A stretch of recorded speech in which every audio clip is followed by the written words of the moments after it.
Good morning all of you. अगर आप यहाँ पर हैं तो एक बार हमें कमेंट कर दीजिए अगर आपको सब दिख रहा है।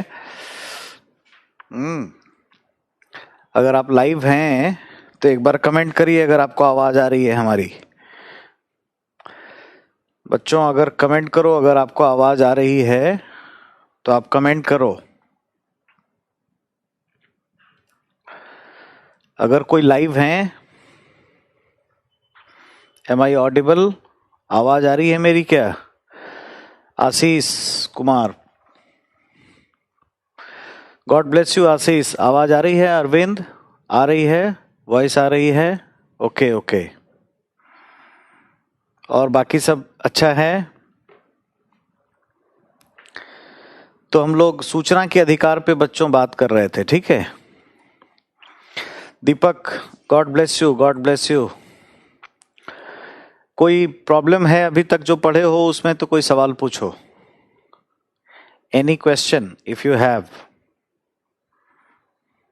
कोई सवाल, एनी क्वेश्चन, कोई प्रश्न? Good morning Satyendra, good morning. Ashish, thank you so much. एक बार जुड़ जाइए, आप सभी लोग आ जाइए, ठीक है।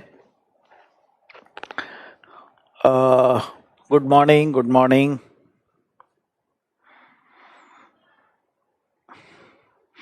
आ रही है आवाज?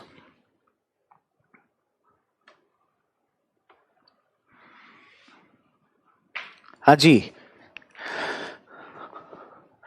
Good morning. क्वेश्चन तो समझ लेते हैं लेकिन कम शब्दों में समेट नहीं पाते। हो जाएगा, चिंता मत करो, हो जाएगा हो जाएगा। कम शब्दों में भी समेट पाओगे, धीरे धीरे होगा। ये एक प्रोसेस है, धीरे धीरे होता है। अंकित, गुड मॉर्निंग। मैं बहुत ही अच्छा हूं, बहुत ही अच्छा हूं मैं, ठीक है। गुड मॉर्निंग प्रतिभा, गुड मॉर्निंग। साहिल, गुड मॉर्निंग। स्टूडेंट्स का कोई ग्रुप है क्या टेलीग्राम पर? नहीं, मेरा एक ग्रुप है, उसमें स्टूडेंट्स हैं। आप चाहो तो उसको यूज कर सकते हो। और अभय सर ऑफिशियल करके वहां पर बहुत सारे नोट्स हैं, आपको मिलेंगे, ठीक है। आपको मैं दिख रहा हूं, वीडियो आपको सामने आ रही है, पीछे कमेंट चल रहा होगा। 250 वर्ड्स में अच्छे से आंसर नहीं हो पाता है सर। नहीं, अच्छे से हो पाएगा, प्रैक्टिस करना होगा थोड़ा इसके लिए। एनडीसी वाला क्वेश्चंस बताएंगे। अच्छा, वीडियो आपको आ रही है मेरी? Video audio? जय हिंद सत्येंद्र। अच्छा, क्लास बहुत अच्छे से समझ में आती है, अच्छी बात है। All clear. आज मैं थोड़ा बैठ के पढ़ाता हूं, थोड़ा टेक्नोलॉजी थोड़ा चेंज कर दिया है मैंने अभी, ठीक है। Good morning, good morning. आपके कमेंट मैंने यहां ले लिए हैं ताकि हमें अच्छे से दिखें। जय भारत, जय Bharat. Good morning, good morning. Comment session ऐसे ही कभी कभी ले लेंगे। 270 275 वर्ड में आंसर लिख पाता हूं, कोई बात नहीं है, धीरे धीरे समराइज हो जाएगा। कल जो एनडीसी वाला क्वेश्चन दिया था ना, वो बता दीजिए प्लीज। वो जैसे पढ़ाया था वैसे ही उठा करके गोपाल लिख देना है, कोई और उसमें दिक्कत ही नहीं है। प्रीवियस ईयर क्वेश्चन को भी दे देंगे। गुड मॉर्निंग मजहर, महेंद्र, आप सबका बहुत स्वागत है। हरिओम। एथिक्स आप ही पढ़ाइएगा ना सर? बिल्कुल बिल्कुल, अभी तक तो जो है इसमें मैं पढ़ा रहा हूं, बट देखते हैं आगे। Sweet morning, good morning. जय महाकाल, जय Mahakal. Thank you Puneet, thank you so much, thank you all of you. अब हमें लगता है कि सारे बच्चे आ गए होंगे, अब स्टार्ट कर लेते हैं। अमेरिका में ट्रंप ने व्हाइट हाउस में दंगा क्यों करवाया?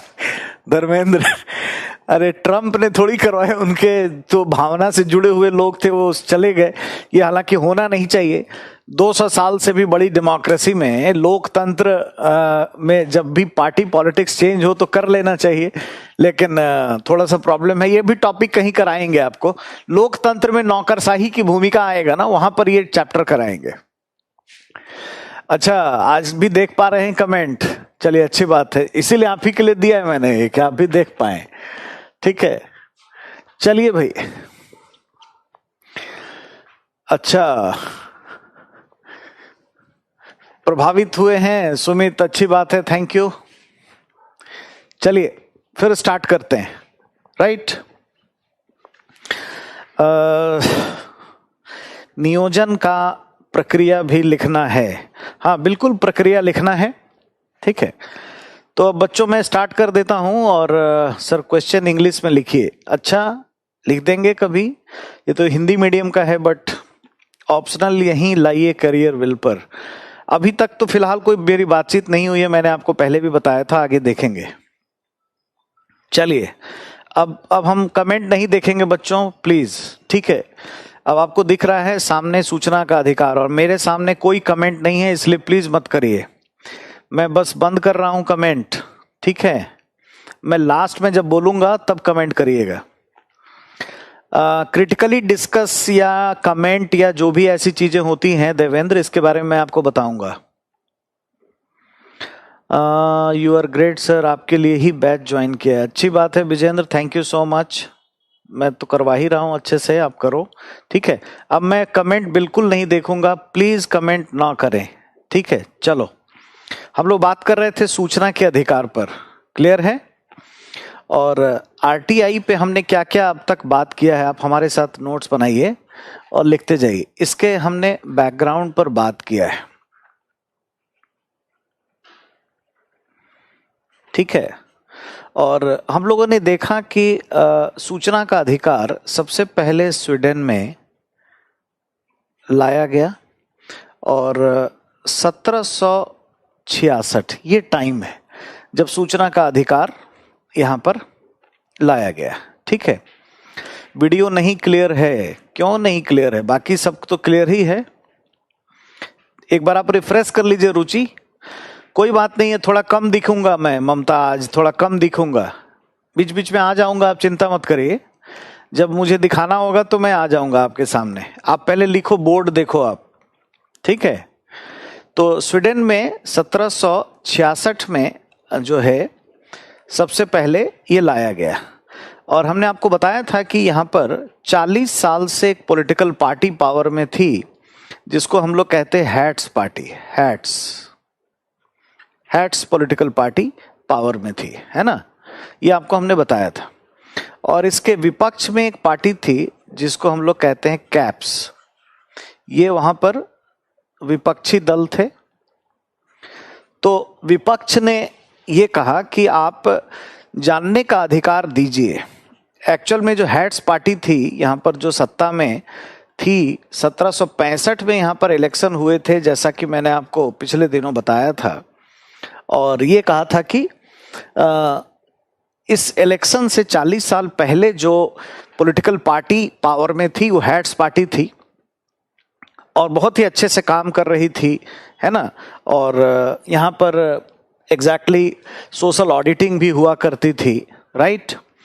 तो हैट्स पार्टी ये नहीं चाहती थी कि जो बाकी जो लोग हैं, ठीक है, उनको कुछ जानने का अवसर ऐसा दिए जाएं। ठीक है विजेंद्र, मैं आ जाऊंगा, चिंता मत करो, आप बस बोर्ड पे देखो।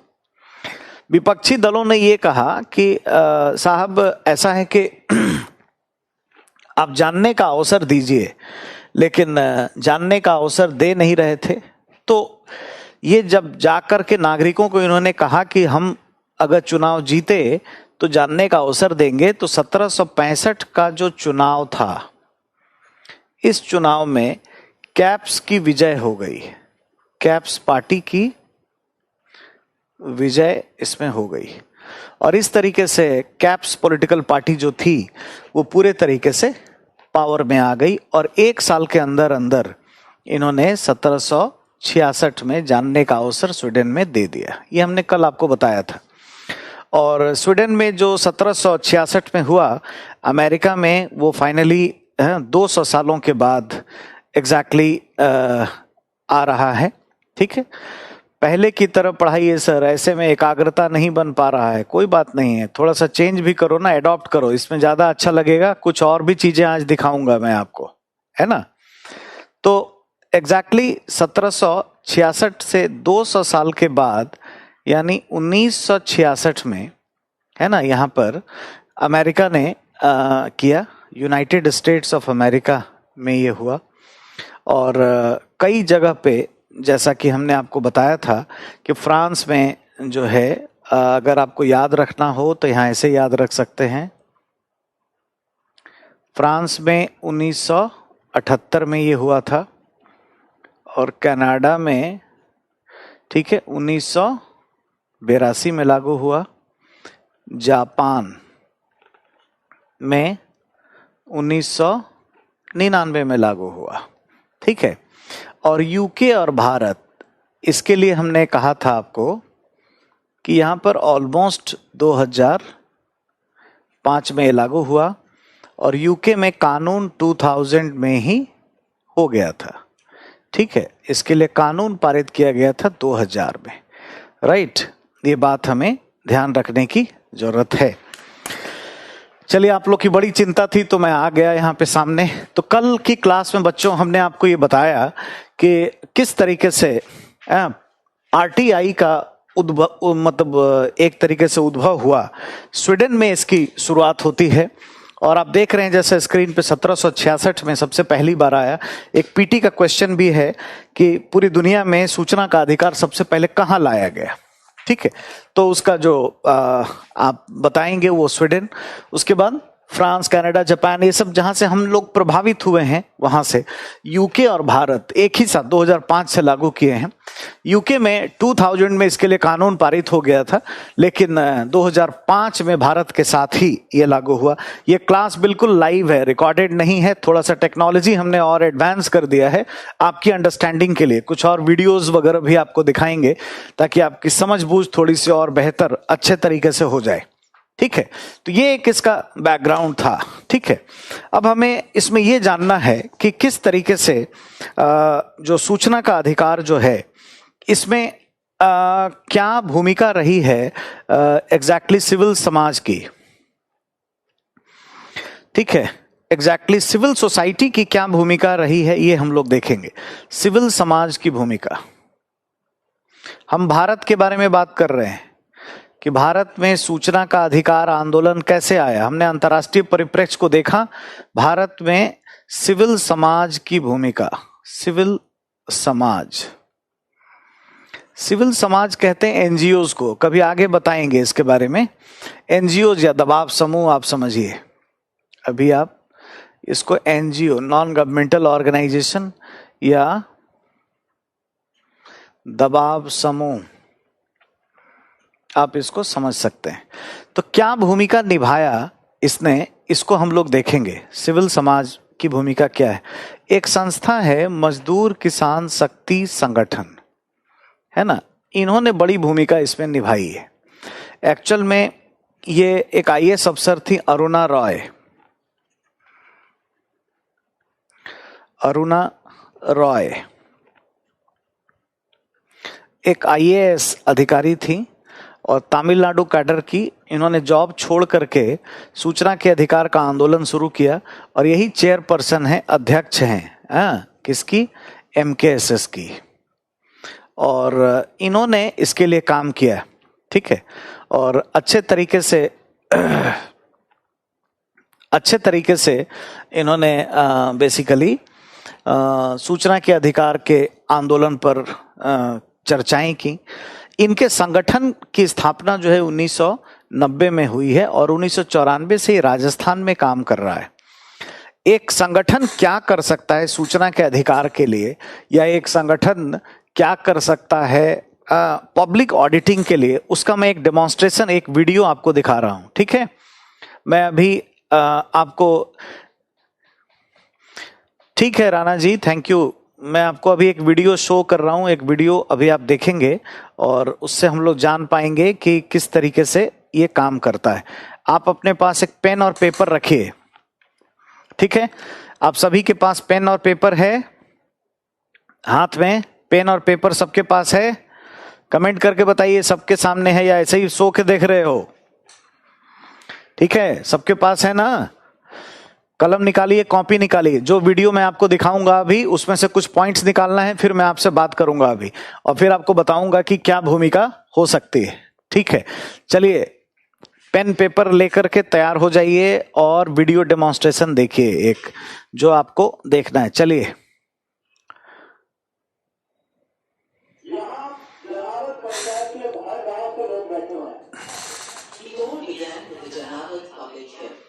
ये एक तरीके से एक डेमो एक डॉक्यूमेंट्री है, जनावद पंचायत है और 2001 में मजदूर किसान शक्ति संगठन ने यहाँ पे जन सुनवाई का कार्यक्रम चलाया था।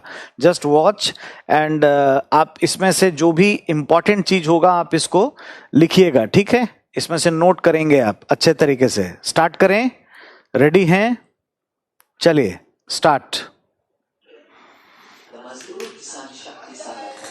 MKSS and another of its Jansunais on development works in Janavad Panchayat, Kumalgarh Block, Rajsamand District, in April 2001. An embezzlement of 70 lakh rupees was established by the government audit team, which investigated the expenditure and works after the Jansunai.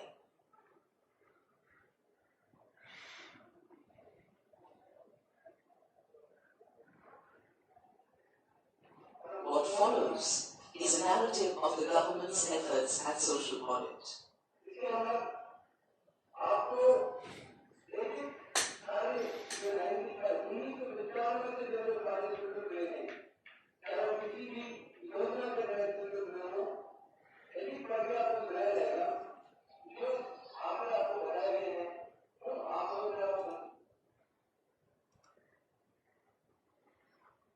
आवाज कम आ रही है, थोड़ी सुनाई नहीं दे रहा है।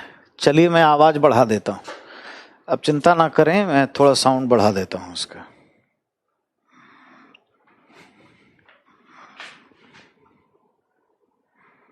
एक minute में मैं आवाज बढ़ा देता हूं, डोंट वरी।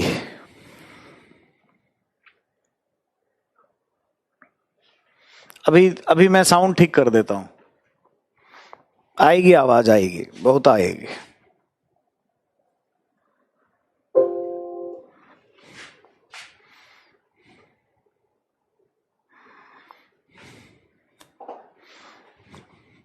आएगी।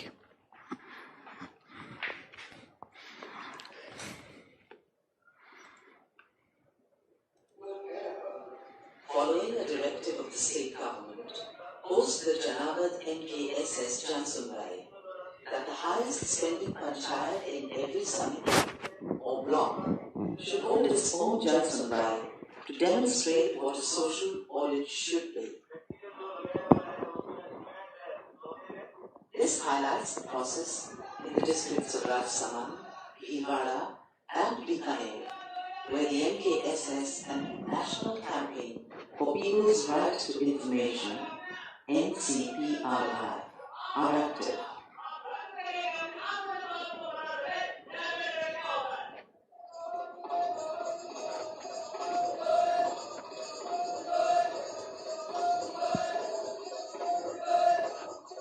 The Jansunai has become a vehicle for people's participation in a system of governance, which has so far been controlled and manipulated by people in power. Aimed to unearth corruption and misuse of public funds, the Jansunai was a process introduced and popularized by the MKSS from 1994 onwards in central Rajasthan. The 8 years of struggle of the MKSS to enforce transparency and accountability in rural development works culminated with the Jansunais of Janavad Panchayat in April 2001. This reinforced the need for transparency and people's participation in governance. The ordinary people of Janagat proved once again that social auditing could be easily understood and used as a tool against corruption. But let us look back at the process of MKSS's struggle for right to information in rural Rajasthan. When Keli Bai asked for copies of the accounts of a village panchayat, she asked a simple but revolutionary question. Her question threatened a system of governance that was steeped in opaqueness and corruption.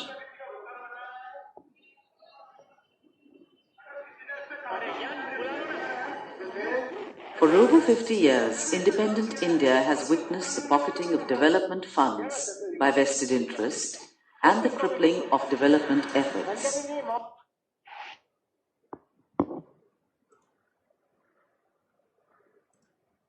देखिए क्या होता था exactly आप देखेंगे बच्चों की जो मजदूर किसान शक्ति संगठन थी वो क्या करती थी, तो लोगों की क्या बोल रहा है मेरे समझ में नहीं आ रहा है, समझने का थोड़ा प्रयास करोगे तो समझ आएगा। विजेंद्र, ऐसा है कि एक संस्था है मजदूर किसान शक्ति संगठन, वो क्या करती है एग्जैक्टली जो भी सुविधाएं मिलनी है लोगों को, ठीक है, वो सरकार से सूचना ले करके अपने मैसेंजर के माध्यम से, जिसमें आपने देखा कि एक ढोल तबला ले करके एग्जैक्टली वो भी उनकी सूचनाओं को देने का प्रयास करती है। आप पूरा इस डेमोन्स्ट्रेशन को देखिए, ठीक है।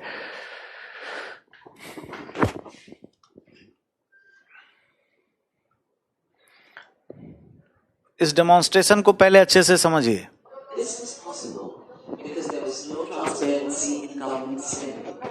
It prevented people like Keli Bai from even being acknowledged by the system.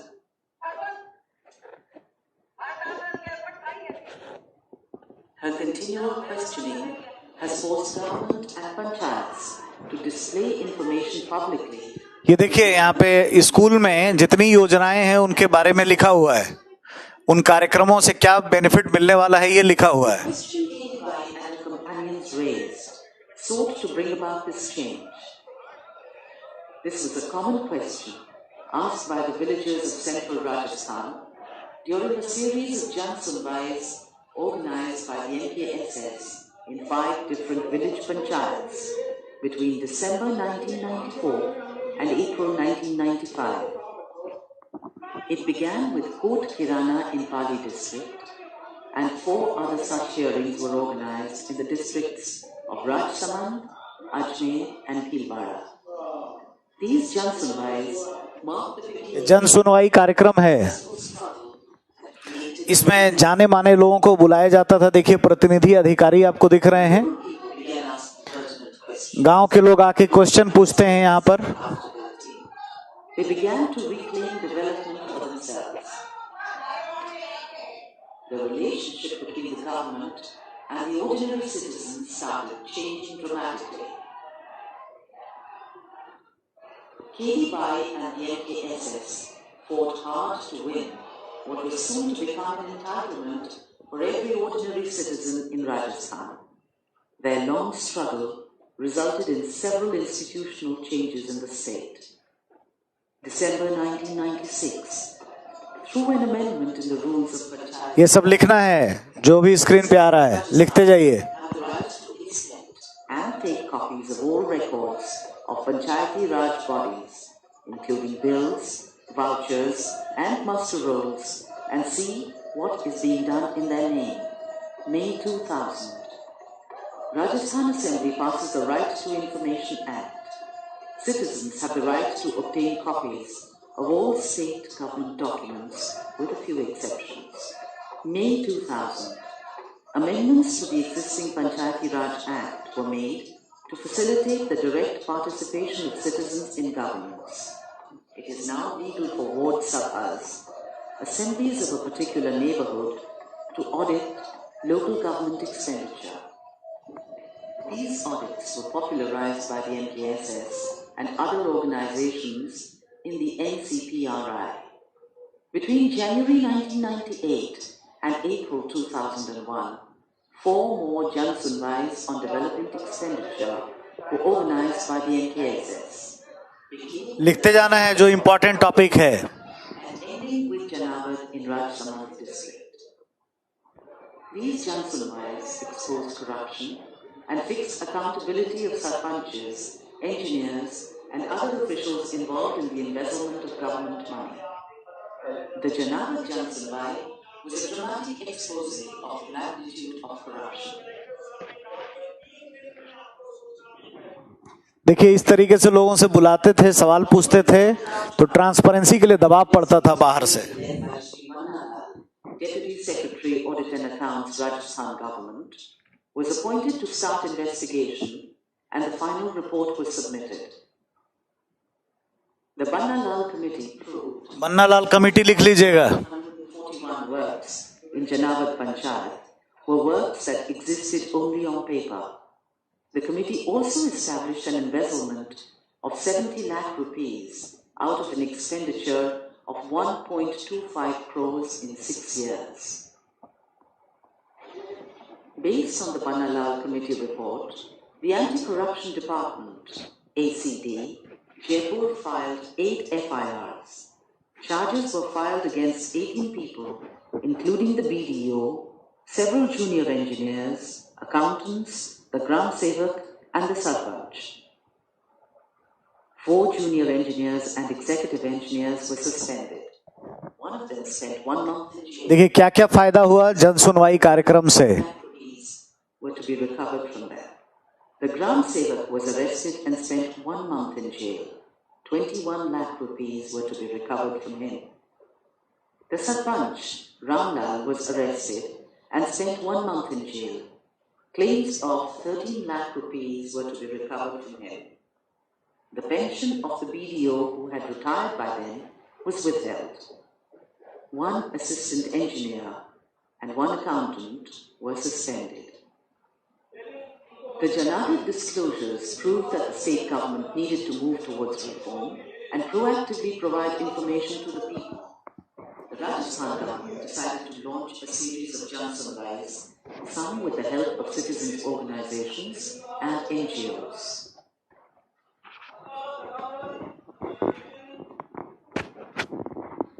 There are 3 essential elements for making a public audit possible. The first is the preparation of documents and records for presentation. It entails the proper preparation of a comprehensive list of all the sanctions and expenditure made in the period under audit.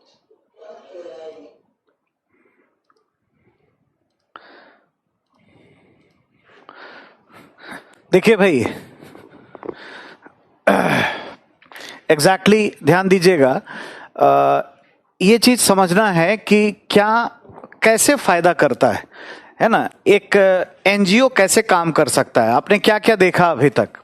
क्या कर रहा है, सरकार से नागरिकों को जो सूचनाएं मिलने वाली हैं, चाहे वो मजदूर हो, किसान हो, श्रमिक हो, उनको क्या करते हैं, वो कलेक्ट करते हैं. ठीक है. और वो प्रचार प्रसार के बहुत सारे साधन आप देखते हैं, जैसा आपने वीडियो में देखा था अभी थोड़ी देर पहले. और एग्जैक्टली वो जैसे स्कूलों में पेंट करके बता रहे थे कि किस योजना में कितना पैसा है, किसको मिलेगा. और वो गाना बजाना और स्थानीय कल्चरल प्रोग्राम के साथ वो एग्जैक्टली मजदूरों को और बाकी जगह पर करते हैं. ठीक है. बस थोड़ा सा रह गया, इसको कंप्लीट करिए, फिर हम एक बार इस पे बात करेंगे. ठीक है. Thank you.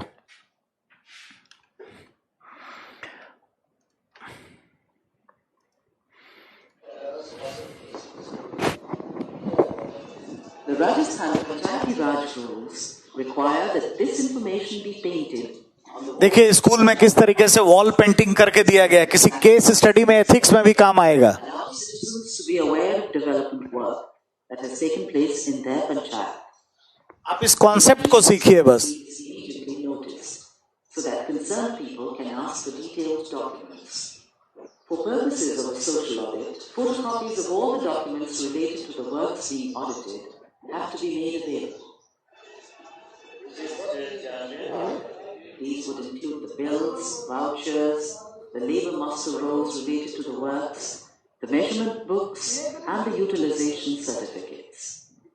The presentation, summary sheets of labor, and material. देखिए जो भी सूचनाएं हैं जा करके उनके मैसेंजर के द्वारा दिया जा रहा है साइट पर जा करके. This forms the basis of the public audit. The second stage is the proactive sharing of this information with the people. All documents of each work, with its summary sheet organized in separate files, is taken to every hamlet and habitation in the panchayat. The contents are shared and discussed with the residents.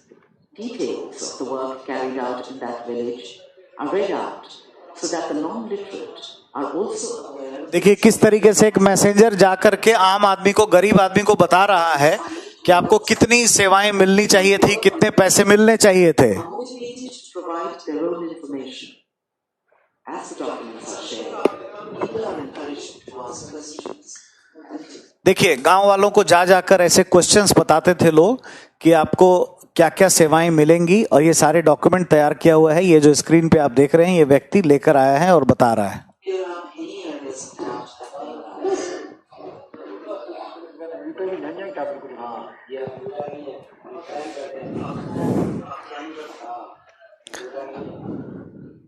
The date and location of the social audit are announced, and people are told they will have to attend. ये जन सुनवाई कार्यक्रम जो होते थे इसके date और ऐसा देखकर ऐसे पर्चे बनाए जाते थे, है ना, मजदूर किसान शक्ति संगठन के द्वारा, और इस तरीके से उनको भेजा जाता था. If they want them to be recorded and acted upon. ऐसे जगह पर जहां पे भीड़ लगती है ऐसे लोगों को, ये जो आप देख रहे हैं यहीं पर जन सुनवाई थोड़ा सा अर्बन एरिया में होता था, गांव के लोगों को बुलाया जाता था यहाँ पे. Required to ensure a proper social audit is to make sure that it is held in a public place, in an atmosphere free of fear of retributions and reprisals, to ensure that no one can be silenced or coerced at the Jan Sunwai. सबको encourage किया जाता था कि जन सुनवाई के कार्यक्रम में आप आइए और आकर के क्या करें, अपने विचार को रखें. ठीक है, एग्जैक्टली इस तरीके से ही ये काम करते थे.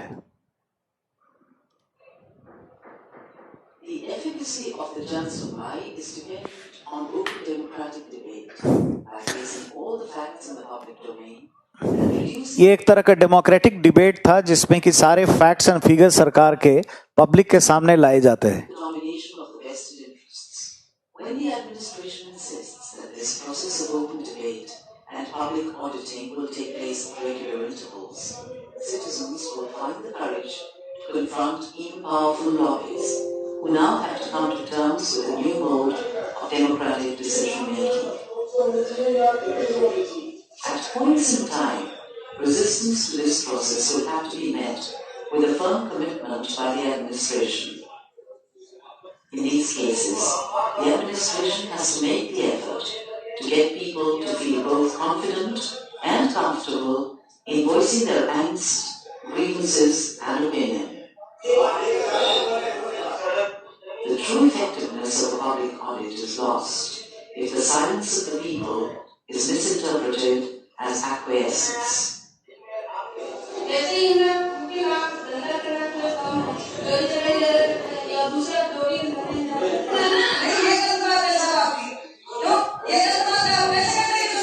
देखिए आम व्यक्ति का कॉन्फिडेंस कितना बढ़ता है, इससे कितना जाता है. एक आम व्यक्ति का कॉन्फिडेंस जो है एग्जैक्टली इसमें से बढ़ता हुआ नजर आ रहा है.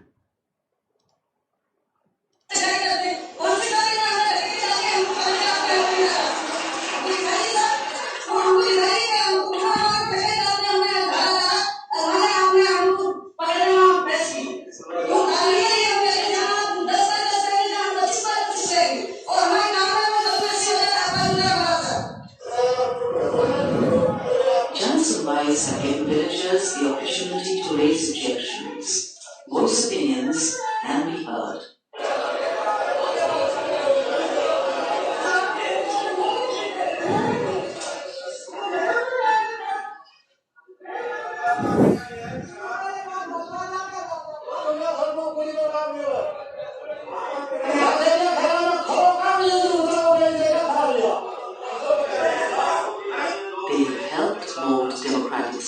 measures to cater to the poor, and corrupt public practices have been brought into the open. People can therefore be involved in the planning, execution, and monitoring of development processes. This has been institutionalized by making social audits in village assemblies or ward sabhas and gram sabhas compulsory under the law.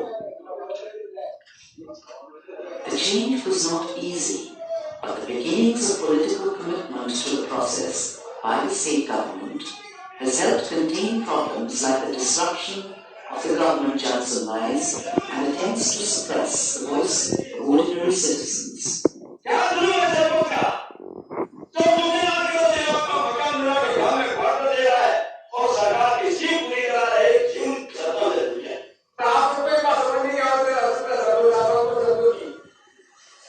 ये पहले के minister हैं। जन सुनवाई कार्यक्रम में सरपंच से लेकर मंत्रियों को, जिलाधिकारियों को भी बुलाया जाता था। अब ये सामाजिक अंतरिक्ष होगा, जितना जल्दी हम इस चीजों के बारे में अपने आप को तैयार करें, उतना अपने अधिकार का सही उपयोग कर पाएंगे। Hopefully, it is the beginning of a new relationship between the government and its citizens. Its success depends on whether sustained public action and government commitment continue to complement each other. Continuing commitment will be its ultimate test.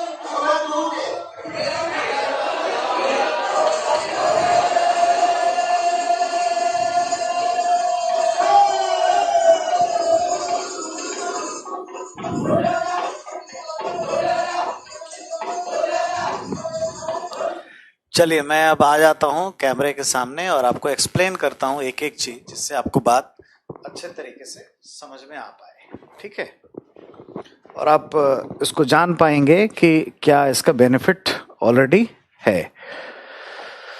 ठीक है, देखिए बच्चों, आपने एक video demonstration अभी देखा जिसमें RTI में क्या भूमिका हो सकती है किसी एनजीओज की, ये हम लोगों ने इसमें जानने का प्रयास किया है। ठीक है,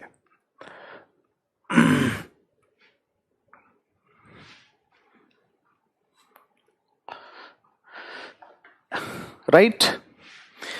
चलिए, अब मैं जरा आपसे सवाल पूछूंगा कि क्या आपने सीखा है। नहीं, राजस्थान में ही नहीं होता है, अभी आपको बताएंगे। जन सुनवाई के कार्यक्रम मध्य प्रदेश में भी चलाए गए, राजस्थान में ही नहीं, कहीं और भी हुआ है। 80 पेज का नहीं मिल रहा है, मिल जाएगा यार, क्यों इतना चिंता में हो, मिल जाएगा। ठीक है, मिल जाएगा, डोंट वरी। 80 पेज का, पहले इस पे बात करो, एक एनजीओ क्या रोल प्ले कर सकता है। ठीक है, एग्जैक्टली हमने ये आपको बताया, और इसके बारे में मेन पॉइंट्स मैं लिख दूंगा कि हम लोग क्या देख रहे हैं कि भारत में इसका ग्रोथ कैसे हुआ। तो भारत में जो सूचना के अधिकार का आंदोलन है, सूचना के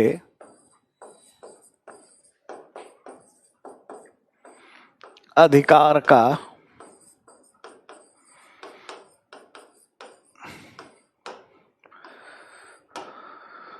आंदोलन, ठीक है, एग्जैक्टली ये कैसे हुआ, किस तरीके से हुआ, और एग्जैक्टली हम देख रहे हैं, इसमें ये जानने का हम प्रयास करेंगे कि क्या होगा।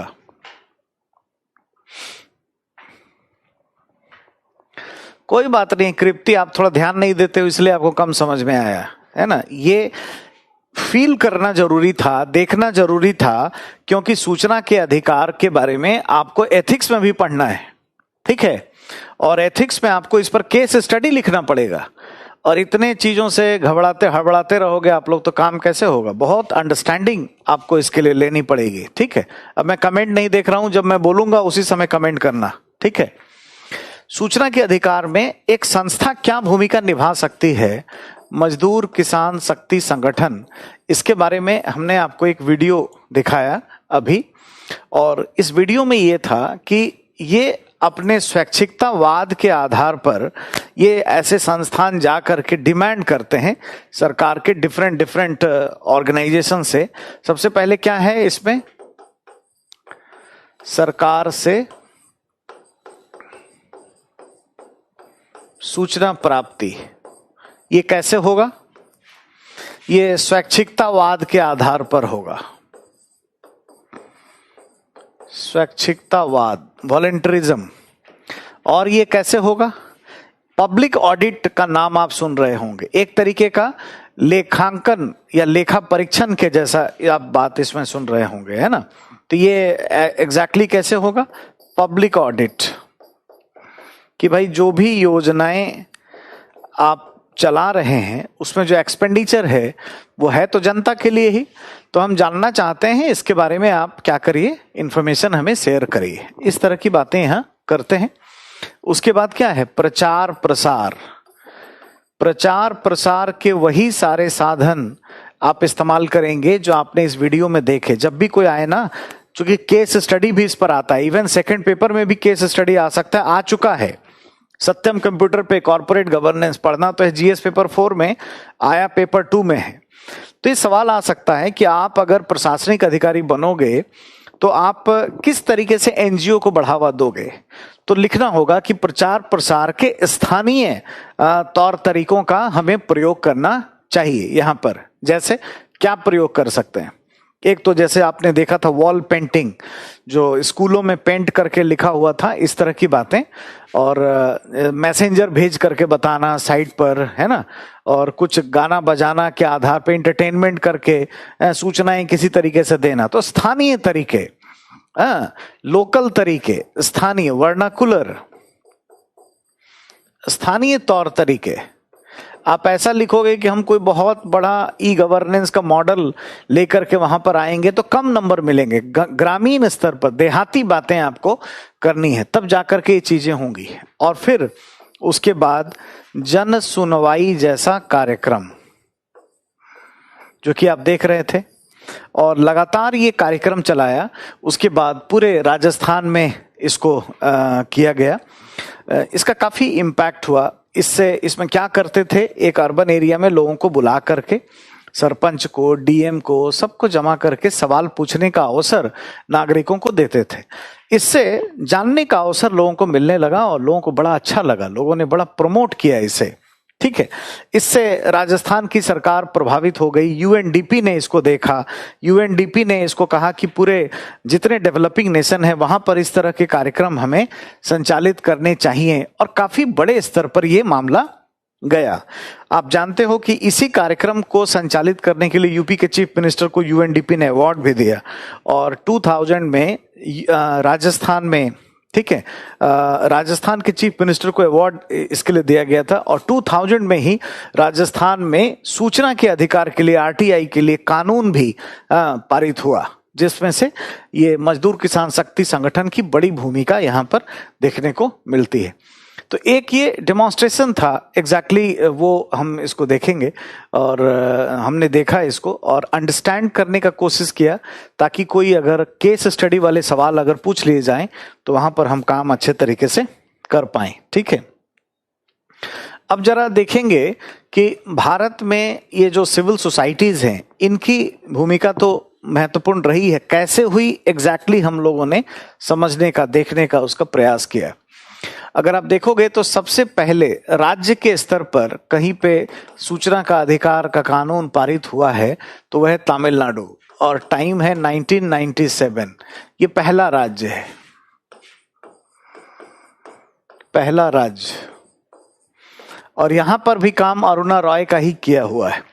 अरुणा रॉय ने मजदूर किसान शक्ति संगठन तो 2000 में बनाया, लेकिन उससे पहले यहाँ पर नौकरी छोड़ करके, रिजाइन करके, केस लड़ के व्यक्तिगत रूप से हस्बैंड और वाइफ दोनों यहाँ पर काम करवाते हैं। एक्चुअल में जितना बिजली, पानी, ये सब के जो डिपार्टमेंट्स थे ना, उन तक ये पहुंचते थे और उनको ये कहते थे कि आप इसको देखिए, है ना, और अपनी बात को करिए। ठीक है, और न्यायालय को ये कहते थे कि अगर जानने का अवसर हमें होता तो हम आपके पास नहीं आते सूचना के बारे में कुछ कहने के लिए।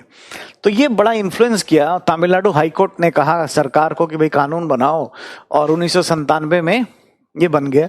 ये पति पत्नी गोवा गए, गोवा दूसरा राज्य है जहां पर 1997 में ही कानून बन गया, ये सेकंड है। दूसरा, इसके बाद जहां जहां ये जाते गए ना वैसा होता गया। जैसे आपने अभी जो देखा था, राजस्थान में 2000 में कानून पारित हुआ है ना, दिल्ली में 2001 में पारित हुआ है, राजस्थान में 2000 में कानून पारित हुआ है, मध्य प्रदेश में 2003 में पारित हुआ है। अगर दिल्ली में बात करें तो दिल्ली में अरविंद केजरीवाल साहब ने काम किया था और 2001 में यहां पर आरटीआई एक्ट पारित हुआ था राज्य के स्तर पर। ठीक है, एक्चुअल में अरविंद केजरीवाल जी का भी पहले एक एनजीओ था, वो आईआरएस अफसर थे, नौकरी छोड़ करके उन्होंने काम शुरू किया, उसका नाम है परिवर्तन। और उससे उन्होंने उसी पैटर्न पर, जो अरुणा रॉय जी जिस तरीके से काम करती थी उसी पैटर्न पर उन लोगों ने काम शुरू किया था। और इस तरीके से इंडिया में एक पॉपुलर बनाने में, ठीक है, बड़ी महत्वपूर्ण भूमिका देखने को मिलती है एनजीओज की। एग्जैक्टली इस तरह की चीजें हम यहां पर देख सकते हैं।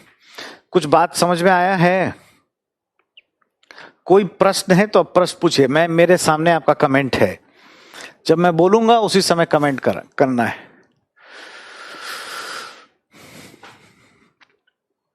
देखो, वीडियो से आपको एक ओवरऑल समझ बनेगी और एनजीओज के यूज को हम कैसे कर सकते हैं उसको लिखने में अंडरस्टैंडिंग होगी। ठीक है, इसलिए हमने आपको दिखाया, क्योंकि आपको केस स्टडी भी लिखना है।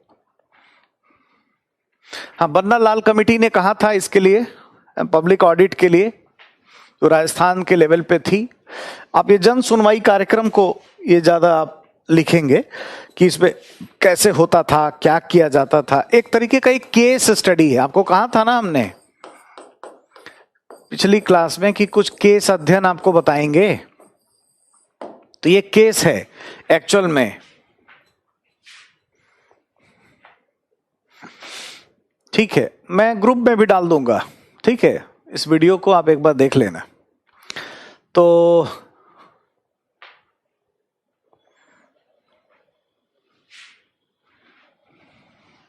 हाँ, यही पॉइंट था कि कैसे हम जागरूकता को बढ़ाएं, यही बात हमें जानने का जरूरत था।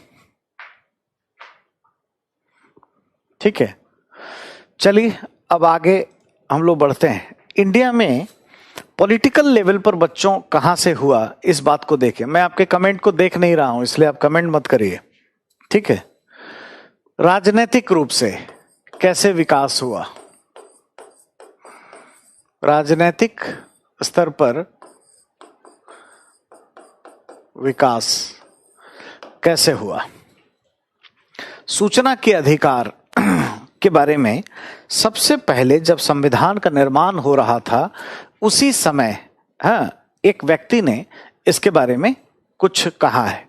ठीक है, और मुझे 1 मिनट दीजिए, कुछ बस 1 सेकेंड चाहिए।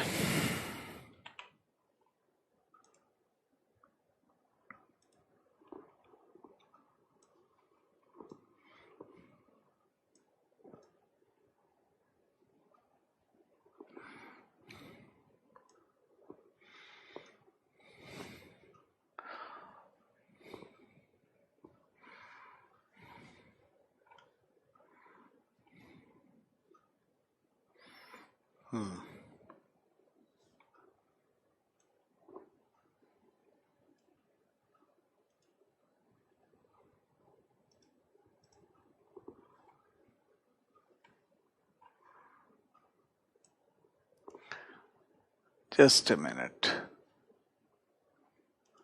Done.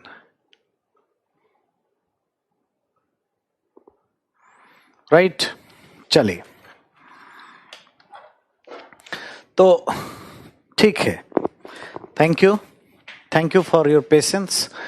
एग्जैक्टली हम लोगों ने अभी तो एक चीज देखा, एक पहलू देखा अंतर्राष्ट्रीय पैराडाइम के बाद कि भारत में ये किस तरीके से आया।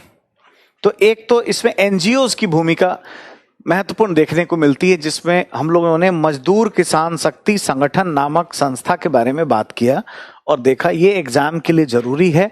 मैंने कहा जीएस पेपर 4 के लिए भी बहुत ही ज्यादा जरूरी है, ठीक है। और अब पॉलिटिकल लाइन पे ये कैसे आया है इसको देखेंगे, यानी सरकारों की क्या भूमिका है, राजनीतिक स्तर पर इसको किस तरीके से और कब लाया गया, कैसे हुआ, ये सारी बातें हम लोग करेंगे, है ना। सबसे पहला जो इसमें हम देखते हैं, वो जब संविधान का निर्माण हो रहा था उस समय है प्रोफेसर केटी शाह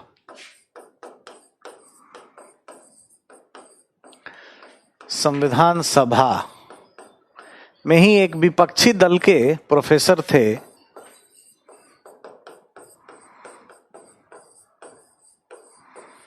प्रोफेसर केटी शाह, जो छठी नेशनल असेंबली थी ना उसमें ये विपक्ष में बैठने वाले थे, ठीक है।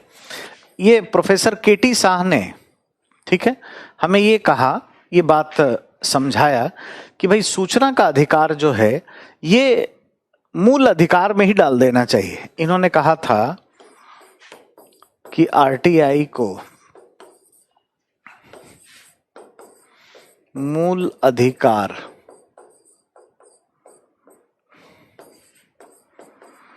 में शामिल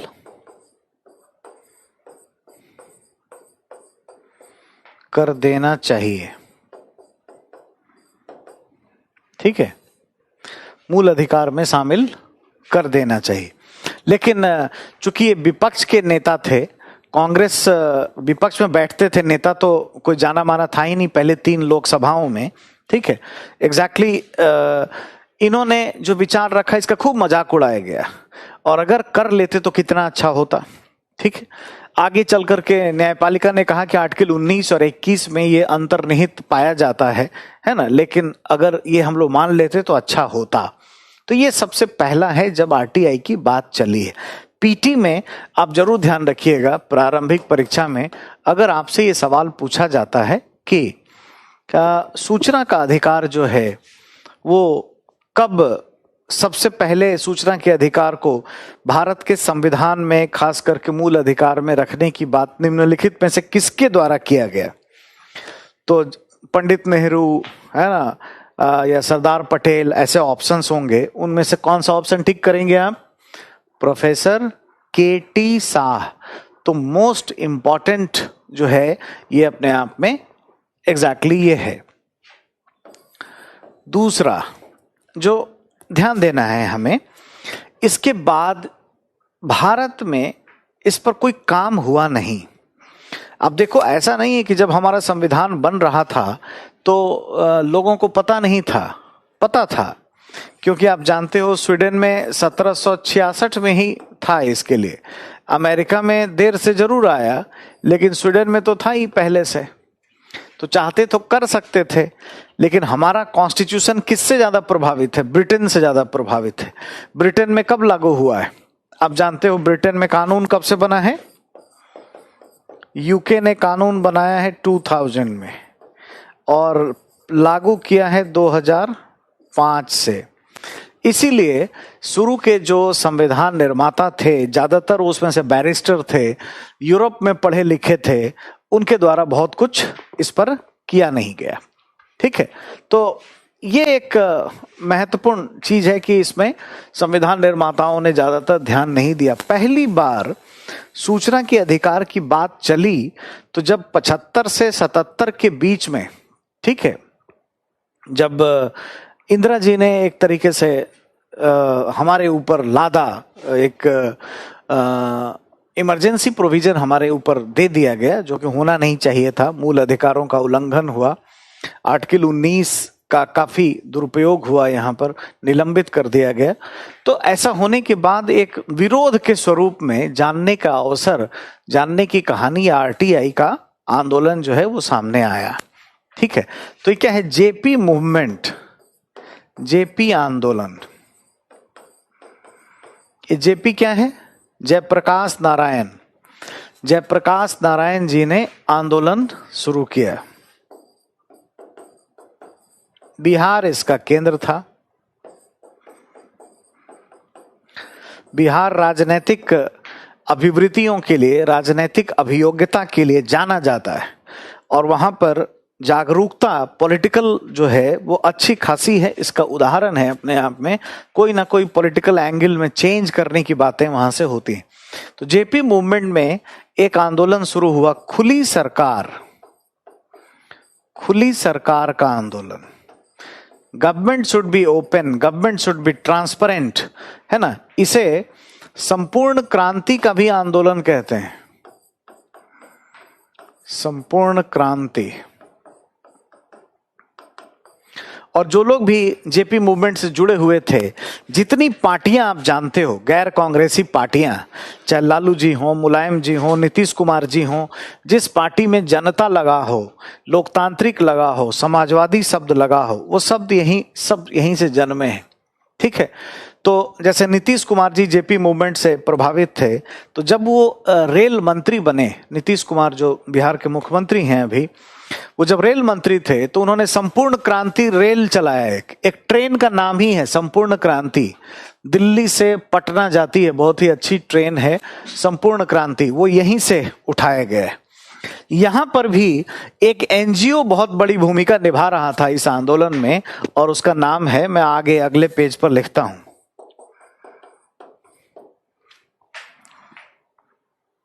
है ना, पीपल्स यूनियन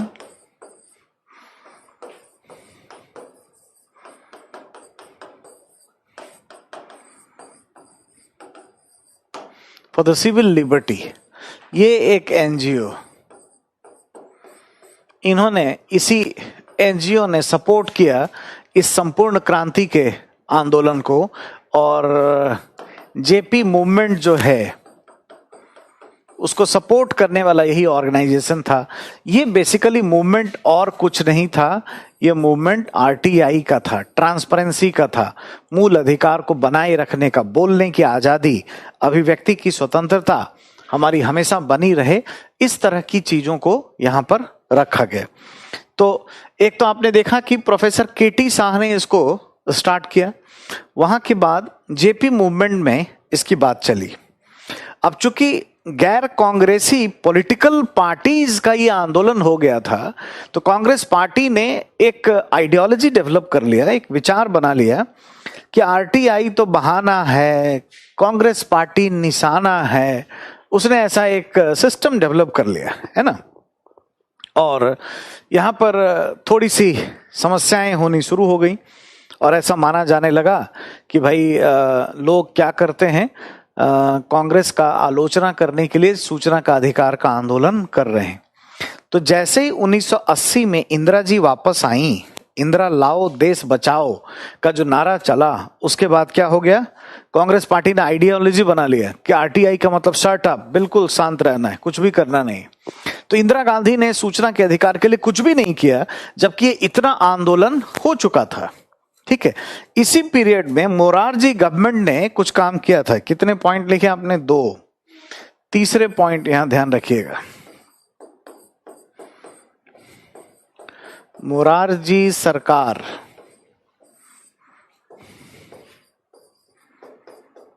के द्वारा एक टास्क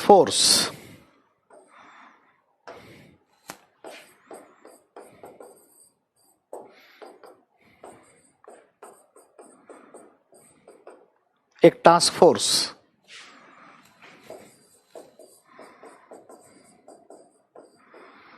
की स्थापना 1977 में की गई। किस बात के लिए किया गया था? आरटीआई का प्रस्ताव करने के लिए कि भाई सूचना का अधिकार कैसे लागू किया जाए, इसका प्रपोजल क्या होना चाहिए। इसके लिए मोरारजी देसाई ने क्या किया था, एक टास्क फोर्स बनाया था। आपको बड़ा तज्जुब होगा ये बात जान करके कि जो ये टास्क फोर्स था, इसने बड़ा अजीबोगरीब बात कहा। इसने कहा कि भारत अभी इतना सभ्य नहीं हुआ है, इसमें आईएएस अफसर होते हैं, उनको लगा कि सब कुछ दे देंगे तो हमारा क्या बचेगा, आई एम सॉरी का क्या बचेगा। तो एग्जैक्टली आईएएस अफसर्स थोड़े से ग्रेविटी वाले तो होते ही थे। इस टास्क फोर्स ने ये कहा कि भारत में अभी पारदर्शिता बढ़ाने की जरूरत नहीं है, गोपनीयता को बढ़ावा देने का जरूरत है, और ऑफिशियल सीक्रेट एक्ट, कार्यपालक जो गोपनीयता का कानून है वो 1923 का, उस पर बल देने का जरूरत है। जब इस तरह का कोई प्रतिवेदन टास्क फोर्स के द्वारा दिया जाएगा तो बेचारे प्रधानमंत्री अकेले क्या कर सकते हैं, अकेले सब कुछ तो कर नहीं सकते सिस्टम में। इसीलिए मोरारजी चाहते थे कि इस समय कर दिया जाए, लेकिन आरटीआई नहीं आ पाया। अगले पेज में आ जाइए।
ठीक है, तो ये दो रिकमेंडेशंस एग्जैक्टली दिए गए है ना इस टास्क फोर्स के द्वारा जो मोरारजी गवर्नमेंट ने बनाई थी। दैट्स वाई यहां पर कुछ हो नहीं पाया। ठीक है, इसीलिए यही कारण है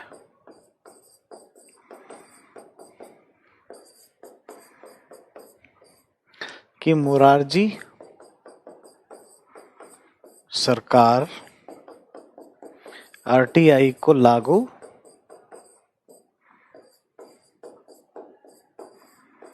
नहीं कर पाई।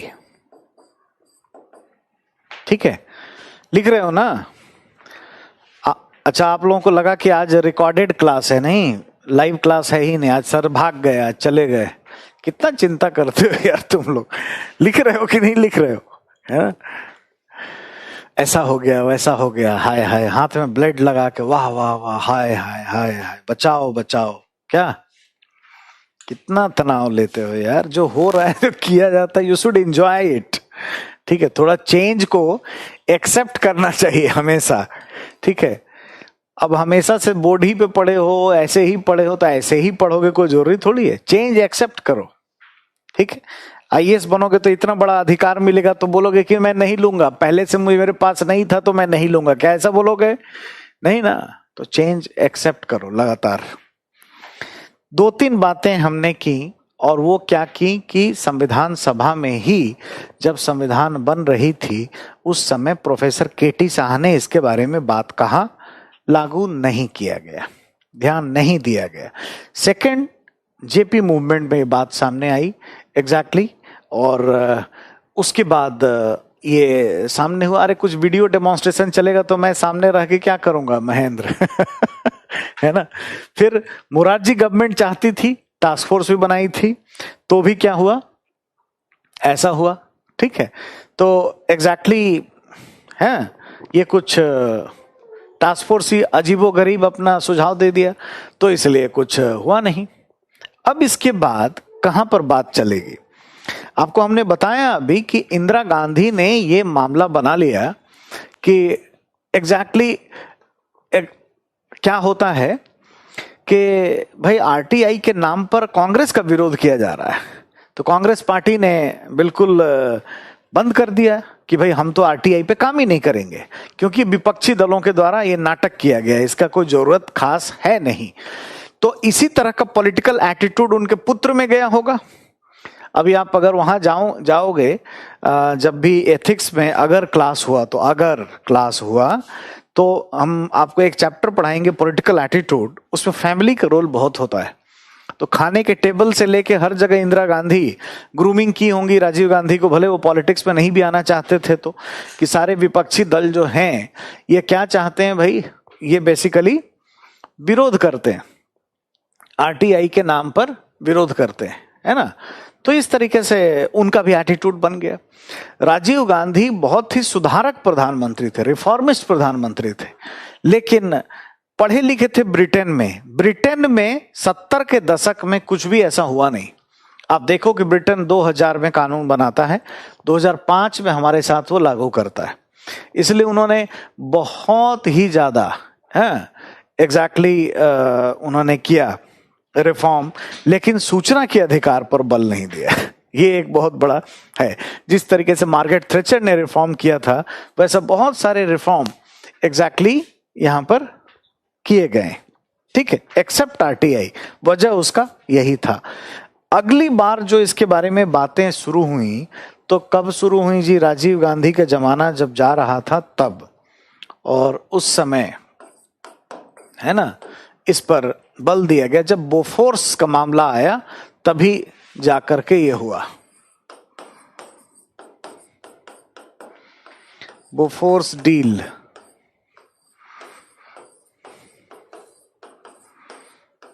के मामले पर, है ना, बीपी सिंह, विश्वनाथ प्रताप सिंह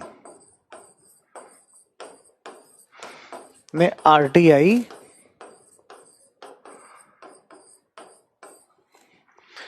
के मामले को पुनः उठाया, है ना, कि भाई सरकार इतना बड़ा बड़ा डील कर लेती है और कुछ पता ही नहीं चलता है, तो ये तो बहुत अच्छी बात नहीं है। तो कायदे से इस पर एक बार फिर से हवा चली और विश्वनाथ प्रताप सिंह जी ने ये कहा कि अगर मेरी सरकार वापस आती है तो हम क्या करेंगे, सूचना का अधिकार आप लोगों को अवेलेबल करवाएंगे, ठीक है, ये बात हुई। लेकिन आप जानते हैं कि गठबंधन की सरकार थी। गठबंधन हमने आपको पढ़ाया है, गठबंधन में क्या होता है, निजत्व भाव से दिल है बेचैन, दिल्ली जाऊं कि उज्जैन, कुछ पता नहीं रहता है। तो आपस में ही सहयोग और विरोध रहता है घटक दलों के बीच में। आप जानते हैं 1989 के बाद ही लगातार गठबंधन की सरकारें हम लोगों ने देखी हैं, उठा पटक बहुत देखा है। तो इसलिए स्थायित्व तो नहीं रहा, कोई बड़े सुधार के काम नहीं हो पाते हैं, ये भी आपने देखा है। प्रधानमंत्री बहुत डिसिसिव नहीं होते हैं। तो विश्वनाथ प्रताप सिंह जी चाहते थे फिर भी नहीं कर पाए, ठीक है। और एग्जैक्टली वो क्या हुआ, एक तरीके से हम देखें तो अंतरात्मा की आवाज से वोट मांगते मांगते चले गए और सरकार उनकी गिर गई। इसलिए इस जमाने में भी कुछ हो नहीं पाया।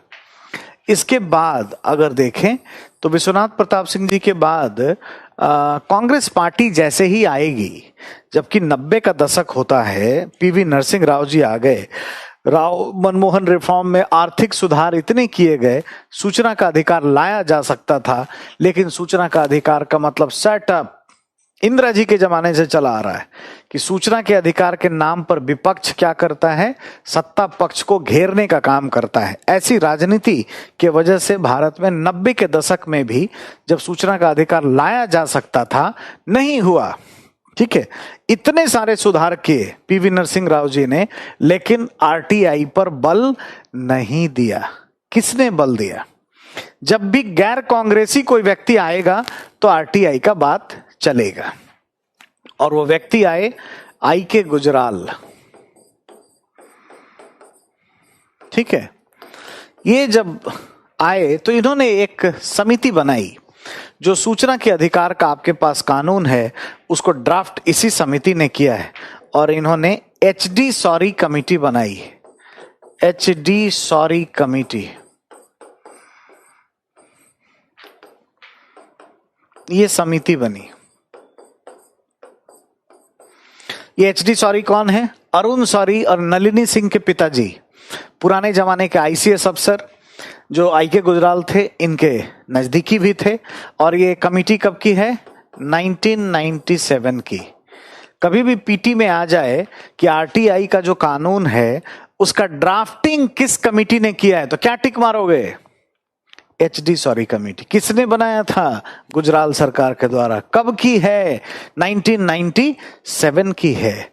तो इन्होंने क्या किया? ड्राफ्टिंग किया। इन्होंने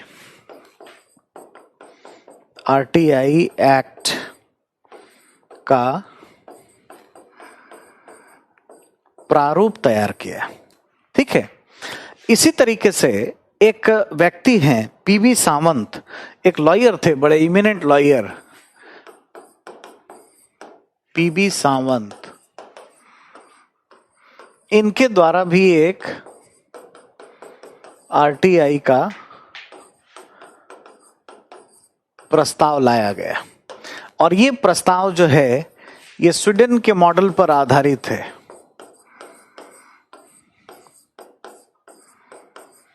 स्वीडन मॉडल पर ही यह आधारित था। स्वीडन मॉडल में 3 इंपॉर्टेंट चीज हमें मौलिक रूप से ध्यान में रखना चाहिए और वो 3 इंपॉर्टेंट चीज क्या है? सबसे पहला कि लोक क्षेत्रक, पब्लिक सेक्टर, लोक क्षेत्रक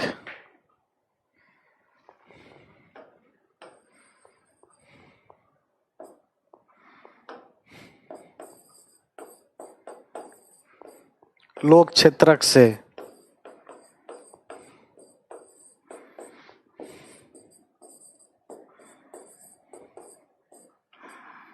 जानने का अधिकार। ठीक है, एक तो ये। दूसरा अपीलेट अधिकार, अपील। एक नियत अवधि में यह ना मिले तो अपील का अधिकार। क्या जी? ठीक है। तीसरा जो है मामला, वो जो हमें जानना है, वो इन्होंने क्या किया कि कुछ अपवादजनक तरीके से कुछ संस्थाओं को इससे बाहर रखा गया और खास करके पुलिस और सुरक्षा से संबंधित जो ऑर्गेनाइजेशंस हैं या एजेंसियां हैं उनको इससे बाहर रखने का प्रस्ताव PV सावंत ने रखा। ठीक है, और एग्जैक्टली हाँ जी बताया था। तो ये इस तरीके की चीजें यहां पर आई तो और एक माहौल बन गया। अब देखिए कितना बड़ा कोइंसिडेंस है। 1997 में गुजराल सरकार HD सॉरी कमेटी बना रही है। गैर कांग्रेसी जाहिर है कि इनके द्वारा ही होना पड़ता है। ये जब भी जनता फैमिली या है ना एंटी कांग्रेसी सिंड्रोम कभी कुछ होगा तभी कुछ दिखाई देगा, राइट। और RTI के लिए ड्राफ्टिंग बनने का काम होता है। देखिए कितना बड़ा चीज होता है, लाइफ में बहुत कुछ होता है तब कोई बड़े परिणाम हो पाते हैं। दूसरा, आप देखोगे 1997 ये पहला राज्य के स्तर पर काम होना शुरू हो गया। ये पहला राज्य जिसने क्या किया, तमिलनाडु ने RTI का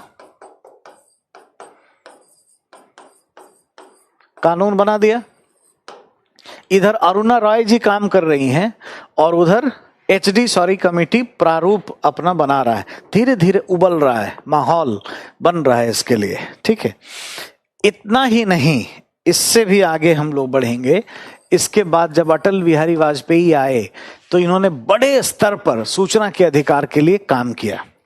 और आप जानते हैं भाई, कवि हृदय थे, जहां ना जाए रवि वहां जाए कवि। तो इन्होंने लाल किले की प्राचीर से बहुत ही अपनी खनखनाती आवाज में भाषण दिया कि भाई ट्रांसपेरेंसी बहुत जरूरी है करप्शन को दूर करने के लिए और सूचना के अधिकार पर काम किया जाएगा। 1996 में ही आए थे थोड़े टाइम के लिए, बट लंबा रह नहीं पाए। 1998 में आए थे। उस समय उन्होंने इसके लिए एफर्ट शुरू कर दिया। ठीक है। और चूंकि उनसे पहले आई.के. गुजराल सरकार ने, जो कि गैर कांग्रेसी गवर्नमेंट थी, और उन्होंने एक एचडी सॉरी कमेटी का प्रारूप बनवा रखा था, उस प्रारूप को लेकर के अटल बिहारी वाजपेयी आगे बढ़ रहे थे और उसको कानून बनाने का प्रयास कर रहे थे। तब तक सरकार ही गिर गई एक वोट के लिए, ठीक है, पास नहीं हो पाए। एक वोट भी बड़ा महत्वपूर्ण होता है, जैसा आपके लिए एक नंबर भी इंपॉर्टेंट होगा पीटी पास करने के लिए। तो सरकार जब गिरी, उसके बाद फिर इलेक्शन हुए, फिर अटल बिहारी वाजपेयी ही हालांकि प्रधानमंत्री के रूप में आए, तब उन्होंने इसके लिए एफर्ट्स आगे लिए। तो इन बिटवीन बहुत जल्दी से नहीं हो पाया क्योंकि गठबंधन की सरकार थी और उसमें स्थायित्व नहीं था। लेकिन अटल बिहारी जी ने एक बड़ा अच्छा काम किया। यूएनओ में, ठीक है, एक कार्यक्रम मनाया जा रहा था 2000 में, और ये कार्यक्रम क्या था? मिलेनियम गोल। ये एक तरीके से मिलेनियम लक्ष्य के कार्यक्रम बनाए जा रहे थे, ठीक है, मिलेनियम लक्ष्य का कार्यक्रम। और इन दिनों यानी 2000 में यूएनओ के मेंबर 189 कंट्री इनके सदस्य थे, जिसमें भारत भी शामिल था। मिलेनियम लक्ष्य में मानव विकास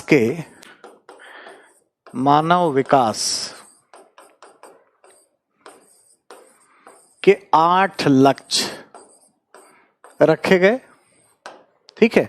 और ये कहा गया कि इन 8 लक्ष्यों को, यानी मिलेनियम लक्ष्य को प्राप्त करने के लिए क्या करना है, क्या करना जरूरी है?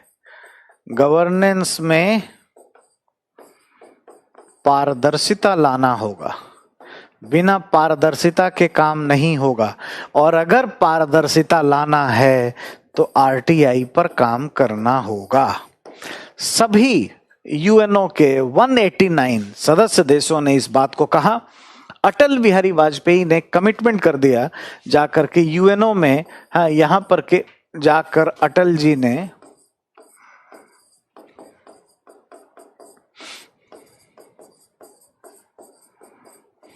है ना, इन्होंने एक वादा किया कि हम सूचना का अधिकार बनाएंगे, हैं, अपने लिए कानून हम पारित करेंगे। समय है 2000। अब देखिए, 2000 से पहले की कांग्रेस पार्टी और 2000 की बाद की कांग्रेस पार्टी में अंतर आएगा। अब आरटीआई कोई डोमेस्टिक इशू नहीं रहा, अब इंटरनेशनल इशू हो गया। भारत के एक प्रधानमंत्री ने अंतर्राष्ट्रीय समुदाय के सामने जाकर के ये कह दिया कि साहब हम सूचना के अधिकार का कानून बनाएंगे। तो अब ये बीजेपी, कांग्रेस, ये पार्टी वो पार्टी का मामला नहीं रहा। इसलिए 2000 के बाद कांग्रेस पार्टी ने भी अपने एजेंडे में सूचना का अधिकार का कानून बनाने का स्वीकार कर लिया, क्योंकि अब एक प्रधानमंत्री ने कमिटमेंट कर दिया है बाहर जाके। वरना पहले इंदिरा जी के जमाने से ही क्या था, आरटीआई का मतलब शांत रहो, बोलो मत। आरटीआई का मतलब कांग्रेस पार्टी का विरोध हो रहा है, लेकिन ये मामला यहां के बाद खत्म हुआ, ठीक है। चलिए बढ़ते हैं ऐसे ही। वाजपेयी जी ने 2002 में आरटीआई कानून बनाया, आरटीआई एक्ट, है ना, ये पारित हो गया। राष्ट्रपति की सहमति भी मिल गई, राष्ट्रपति की सहमति भी मिल गई, फिर भी ये लागू नहीं हो पाया, कानून नहीं बनाया। अभी तक आप, चूंकि आप थोड़ा सा बच्चे टाइप का चीज पढ़ते हैं, तो आपने ये पढ़ा है कि कोई भी विधेयक जब राष्ट्रपति उस पर साइन कर देते हैं तो वो कानून बन जाता है, दोनों सदन से पारित होते हैं तो।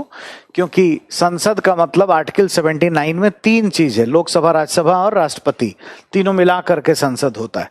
तो राष्ट्रपति का साइन होते ही वो कानून बन जाता है, नहीं पूरे तरीके से। कुछ और बात याद रखो, गवर्नेंस का भी, जब तक राष्ट्रपति के साइन के बाद एक्स्ट्रा ऑर्डिनरी गजट में प्रकाशित नहीं किया जाएगा, तब तक वो कानून नहीं बनता है।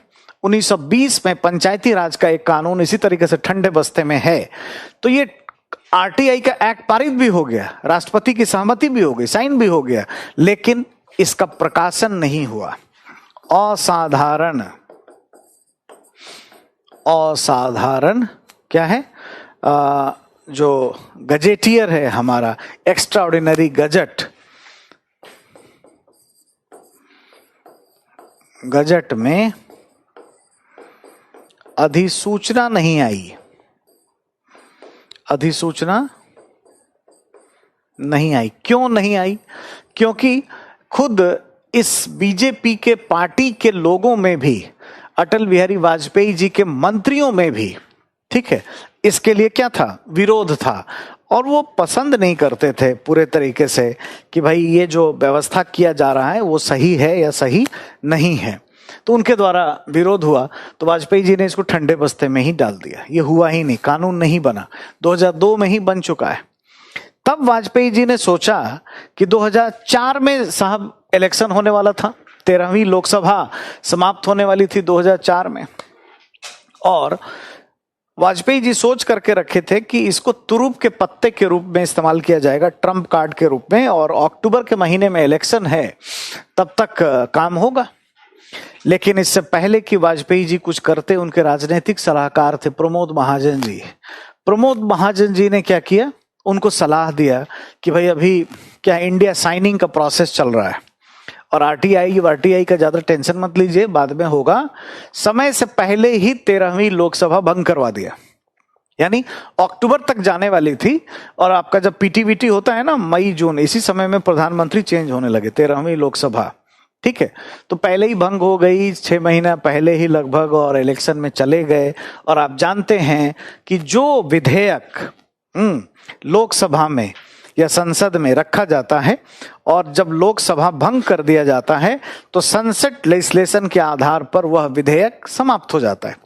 इसमें कुछ विरोध था, इसको सुधार करके एक नया विधेयक रखा गया था, लेकिन 13वीं लोकसभा के साथ ही वो स्वाहा हो गया, कोई फायदा नहीं हुआ। और आप जानते हैं कि साइनिंग इंडिया के साथ कुछ और हो गया, सरकार बदल गई, और अब आ गई कांग्रेस पार्टी। 2004 में मनमोहन सिंह जी प्रधानमंत्री बन गए। तो अब की कांग्रेस पार्टी जो है वो पुराने जमाने वाली कांग्रेस नहीं है, जब सोच ये था कि सूचना का अधिकार का मतलब कांग्रेस पार्टी का विरोध, क्योंकि हमने बताया कि यूएनओ में 2000 में जा करके प्रधानमंत्री ने कमिटमेंट कर दिया था। तो ये है कि आरटीआई को लागू करने का क्रेडिट गैर कांग्रेसी पार्टियों को नहीं मिल पाया, ये भी एक दुर्भाग्य है। क्रेडिट तो मिला कांग्रेस को ही, हालांकि कांग्रेस इसका सबसे ज्यादा विरोध करती रही है, और वो इस कहानी में आप जान चुके हैं, अच्छे तरीके से आप समझें। तो इसको लागू किसने किया? फाइनली मनमोहन सरकार,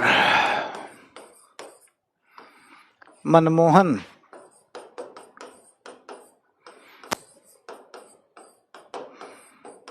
उसी कानून को, वही विधेयक जिसकी ड्राफ्टिंग एचडी सॉरी कमेटी ने की थी, जो आपने देखा है, ये एचडी सॉरी कमेटी ने जिस विधेयक को ड्राफ्ट किया था, जो वाजपेयी जी रखे थे, और उसमें कुछ विरोध था, उसको लागू नहीं किया गया था। विरोध ये था नाम वाम में, जैसे अभी आप पढ़ते हो ना, सेंट्रल इंफॉर्मेशन कमीशन, पहले नाम था सेंट्रल इंफॉर्मेशन काउंसिल वगैरह नाम था। तो उसको चेंज करते हुए मनमोहन सरकार ने, जैसे हिमेश रेशमिया या आजकल के जो रैपर वैपर होते हैं, उनका देखते हैं क्या होता है, बड़े लोकर बेटी लोग गाया किसी और ने वेस्ट बंगाल में, और बादशाह ने लेकर के उसको डाल दिया। तो क्या होता है, मिक्स म्यूजिक जो होता है ना, थोड़ा सा फोक म्यूजिक ले लीजिए, थोड़ा रॉक पॉप डाल दीजिए, और क्या करिए, आप बोल दीजिए उसमें हरिओम हरिओम 40 बार, गाना बन गया हिमेश रेशमिया का। तो रीमिक्सिंग किया गया, और यहाँ पर मनमोहन गवर्नमेंट ने उसी विधेयक को थोड़ा सा इधर उधर चेंज करके, क्योंकि ये न लगे कि नकल है वाजपेयी गवर्नमेंट का, पारित किया। और अब हमारे पास माँ है। 12 अक्टूबर 2005 से ये क्या हुआ, आरटीआई का कानून ये क्या है, लागू है। ये कहानी है, ठीक है। ऑप्शनल भी ला दीजिए ना, आपसे पढ़ने के डबल हो जाती है, अच्छी बात है, थैंक यू। बहुत आशीर्वाद है Neeraj, God bless you, God bless you, ठीक है। तो ये सारे पॉइंट्स बच्चों ध्यान रखिएगा, हमने क्या क्या आपको बताया। आरटीआई के बारे में इंटरनेशनल पैराडाइम हमने देखा कि स्वीडन में ये किस तरीके से आया। उसके बाद हमने देखा कि भारत में एनजीओज की भूमिका किस तरीके से देखने को मिलती है। फिर राजनीतिक स्तर पर क्या पहल किया गया, किस तरीके से बातें हुई, और ये सारी बातें हमने यहाँ शेयर की और आपके सामने देखा। ठीक है, न्यायपालिका से thank you all.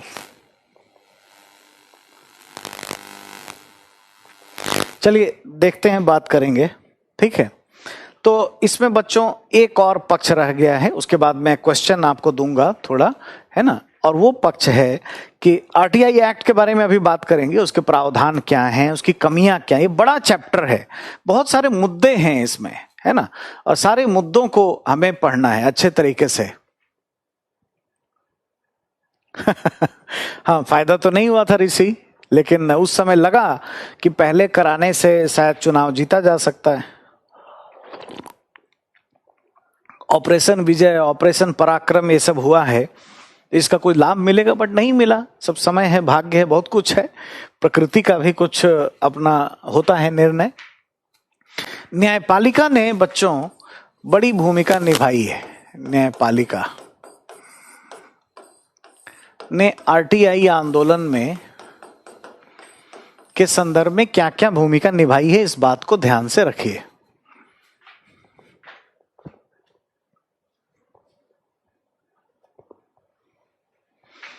Sir please एक बार वो कॉन्सेप्ट बता दीजिए, गवर्नमेंट गिर गई पर एक्ट जो प्रेसिडेंट की सहमति भी मिल गई थी कैसे खत्म हुआ। उसको अधिसूचना जारी नहीं किया गया ना अर्चना, अभी बताया कि उसको जब तक अधिसूचित नहीं करेंगे तब तक नहीं होगा।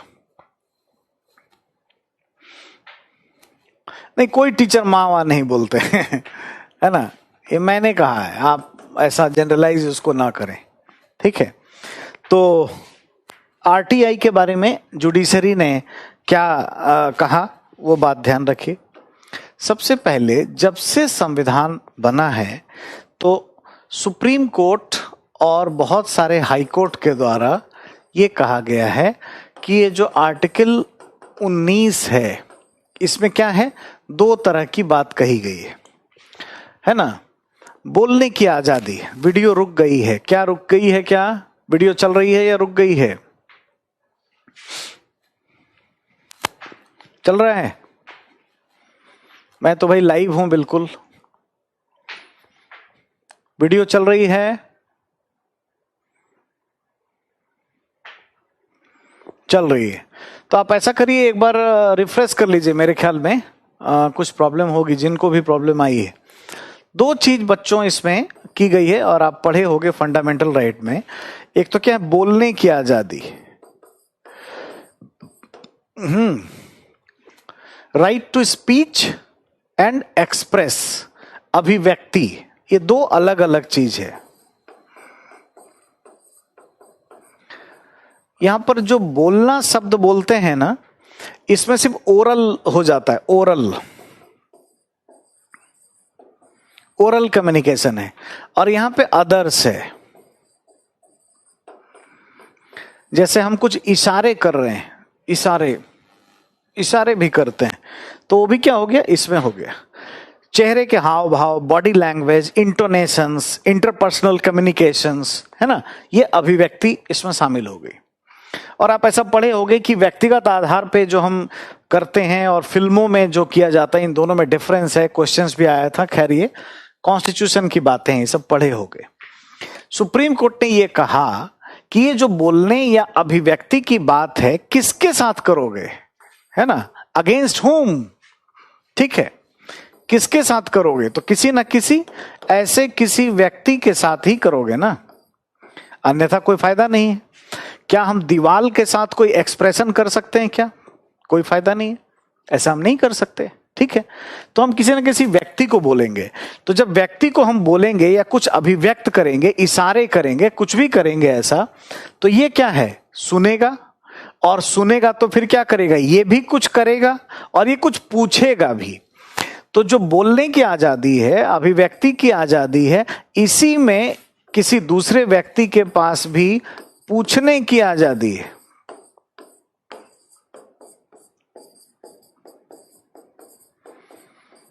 पूछने की आजादी, जानने की आजादी है ना। तो क्रिटिसाइज करने की आजादी। अब धीरे धीरे इसको काफी एक्सपेंशन किया जा रहा है ना। जैसे आर्टिकल 21 को भी अगर हम देखें तो लिबर्टी के लिए ये काफी इंपॉर्टेंट है। आर्टिकल 21 जीवन का अधिकार है ना, right to life and personal liberty. Personal liberty में right to criticise, right to speech, right to है ना आस्क, ये बहुत सारे क्वेश्चंस इसमें आ गए हैं। तो धीरे धीरे सुप्रीम कोर्ट ने क्या किया है, इसको मैग्नीफाई कर दिया है, इसका भी विस्तार कर दिया है। तो यहां पर भी बहुत सारी चीजें आ गई हैं जो इसमें लिखी नहीं है, जैसे प्यार मोहब्बत करने का अधिकार, अपने मन पसंद व्यक्ति से विवाह करने का अधिकार, वो भी इसमें शामिल है। स्वच्छ जलापूर्ति का अधिकार, मृत्यु का अधिकार, यूथेनेसिया है ना, भी इसमें शामिल है। कई सारी चीजें इसमें इनबिल्ड होती जा रही हैं। तो अगर इसका भी विस्तार अगर देखें तो जो पर्सनल लिबर्टी है ना, राइट टू क्रिटिसाइज, तो इसके भी एक्सपेंशन से कहीं ना कहीं आरटीआई की भावनाएं निकल करके सामने आ जाती। ठीक है, तो एक तो सुप्रीम कोर्ट ने मैग्नीफाई कर दिया इन दोनों चीजों को, प्लस इसके बाद हम देखें तो एक एनजीओ है जिसके बारे में हमने कहा था 2003 में एक पीआईएल लाया गया। उस पीआईएल में सुप्रीम कोर्ट ने कुछ कहा और वो केस है पीपुल्स यूनियन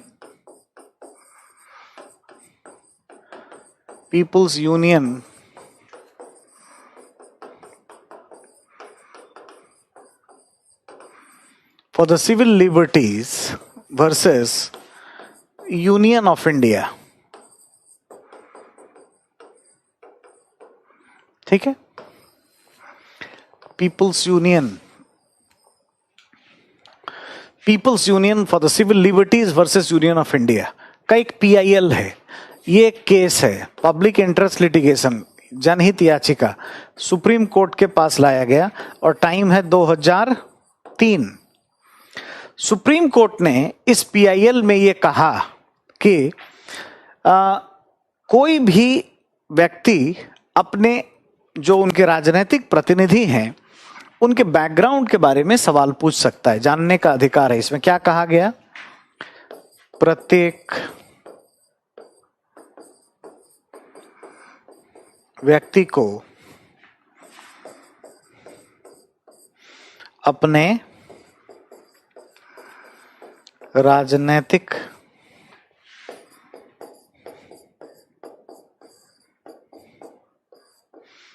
प्रतिनिधि अर्थात सांसद, विधायक, ईटीसी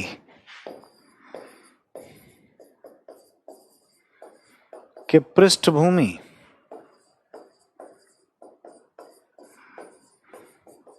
ये पीटी में भी पूछ सकते हैं। ये इंपॉर्टेंट है फॉर द प्रीलिम्स ऑर्गेनाइजेशन की। इस याचिका में क्या कहा गया, विधायक के बारे में जानने का अधिकार है।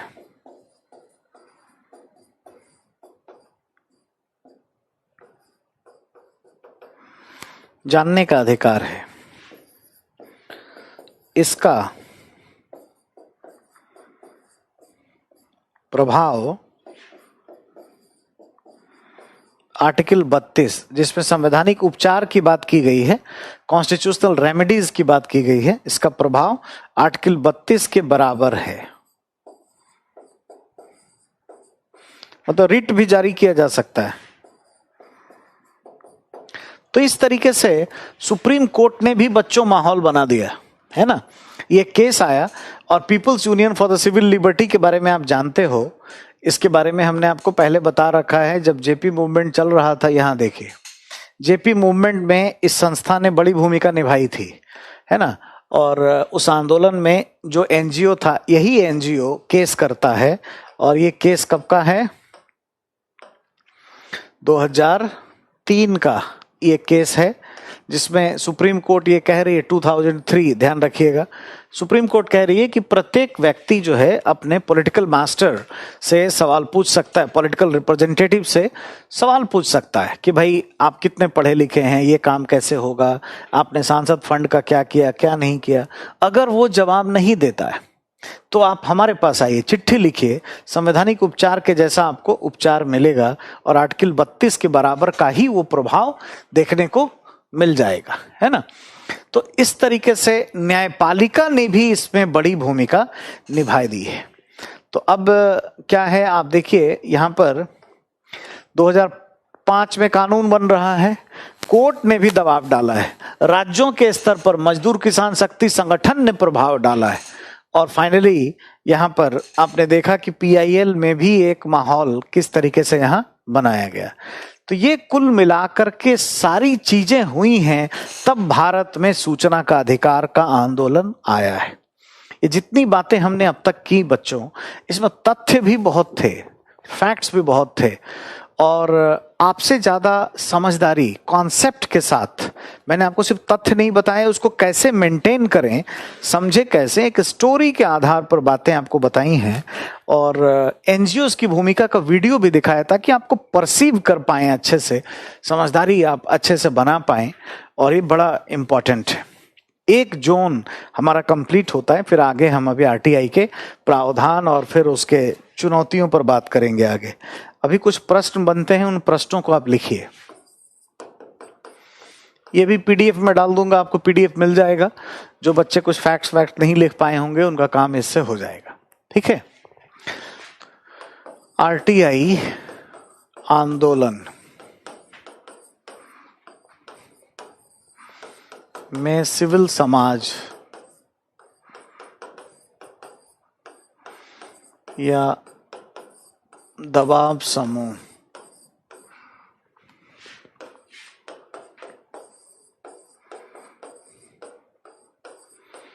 की भूमिका को प्रस्तुत करें।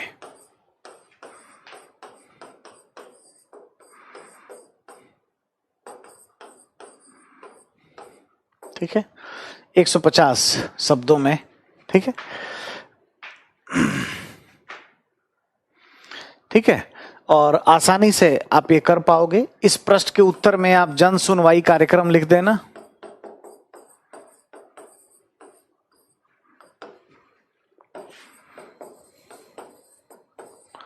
जन सुनवाई कार्यक्रम किसका? मजदूर किसान शक्ति संगठन ने जो किया, किस तरीके से सरकार से ले करके और सूचनाओं को प्रचार प्रसार करके और देने का काम करते हैं, ये सारे पॉइंट्स यहाँ पर हम डाल सकते हैं और डिजाइन कर सकते हैं अच्छे से। जन सुनवाई कार्यक्रम के नाम से भी सवाल पूछा जा सकता है, ठीक है, कि जन सुनवाई जैसे कार्यक्रमों को ध्यान में रखते हुए यह स्पष्ट करें कि सूचना के अधिकार आंदोलन में एनजीओ किस तरीके से भूमिका निभाते हैं। एक प्रश्न ये बनता है। एक दूसरा प्रश्न,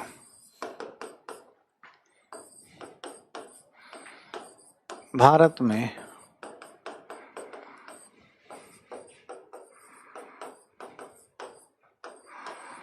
आंदोलन की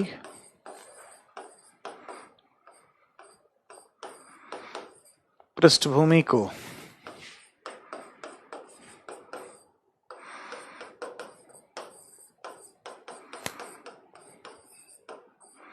ये हो सकता है। तो इसमें आप केटी शाह, प्रोफेसर केटी शाह से लेकर के अब तक की बातें यहां पर कर सकते हो, ठीक है।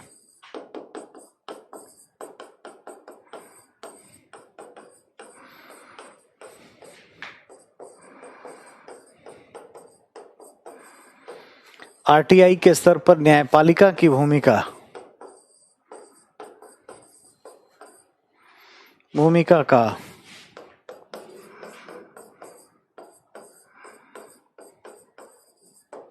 वर्णन करें, और इसमें भी आप Peoples Union for the Civil Liberties का एग्जाम्पल लेकर के आप काम कर सकते हो, इत्यादि इत्यादि, ठीक है। डिम्पल, आप प्रावधान पढ़ोगे तो जान जाओगे। कई सारे फंड्स जो होते हैं या ऑर्गेनाइजेशंस होते हैं वो इंटेलेक्चुअल प्रॉपर्टी के नाम पर उसको बाहर कर सकते हैं। सेक्शन 8 में ऐसी बातें हैं, ठीक है। तो आप प्रावधान देखोगे तो जान पाओगे। आरटीआई से पारदर्शिता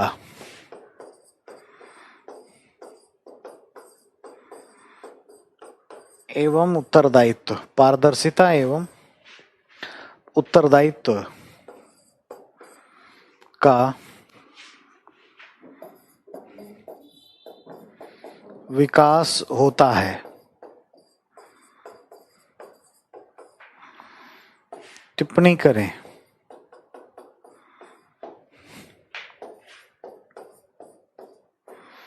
ये 250 जैसे शब्द में भी आ सकता है।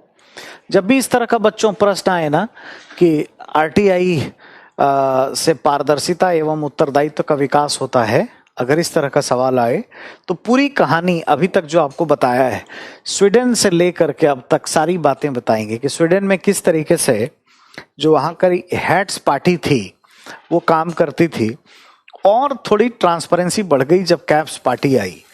मजदूर किसान शक्ति संगठन ने किस तरीके से राजस्थान में सूचना के अधिकार का कानून पारित करवा दिया, तो ट्रांसपेरेंसी इससे बढ़ी। और अभी तक का जो पूरा ग्रोथ है वो सब कुछ बता करके हम अपनी बात को रखेंगे। इसमें जुडिशरी भी आ जाएगा और 250 का है भी, तो तीनों ही इसमें ऐड हो जाएगा। जुडिशरी भी हो जाएगा, सिविल समाज की भी भूमिका हो जाएगी, राजनीतिक स्तर पर भी बातें हो जाएंगी। क्लियर है? तो ये कहानी है एक तरीके से। तो आरटीआई का एक जोन यहाँ पर कंप्लीट होता है, ठीक है। और आपके जो कुछ प्रश्न वृष्ट हैं आप पूछिए। अब हम आगे इसके प्रावधान वगैरह आपको आगे बताएंगे, ठीक है। मैं आपके कमेंट को ले लूं।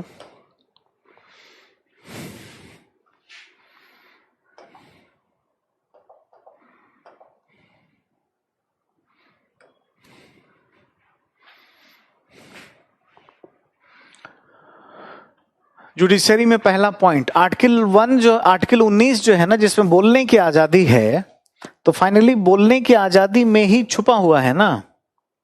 बोलने की आजादी में ही क्या है। अब आपके कमेंट मुझे साफ साफ दिखेंगे इधर। Thank you and love you all. Sir judiciary में फर्स्ट पॉइंट, फिर से फर्स्ट पॉइंट समझ में आया क्या है? फर्स्ट पॉइंट आपको बताया अभी हमने। आर्टिकल 19 में ये बात है कि जो बोलने की जो आजादी है, वो बोलने की आजादी में पूछने की बात भी शामिल है, ये भी इसमें छुपा हुआ है। आरटीआई डिपार्टमेंट कौन अंडर में काम करता है? आरटीआई के कोई डिपार्टमेंट नहीं होता। अभी प्रावधान बताएंगे तो विजयन जी समझ पाओगे आप। सभी जगह पे होता है ये, है ना। आरटीआई का क्या है कि सभी लोक क्षेत्रक में एक पीआईओ होता है, पब्लिक इंफॉर्मेशन ऑफिसर। कल का इंतजार करिए। हाँ, कल से याद आया, कल सैटरडे है। यूजुअली मेरी क्लास नहीं होती है, लेकिन कल मेरी क्लास है। 12, 13, 14 को मेरी क्लास नहीं है, आप ध्यान रखिए। मैं नहीं हूं 12, 13, 14 को।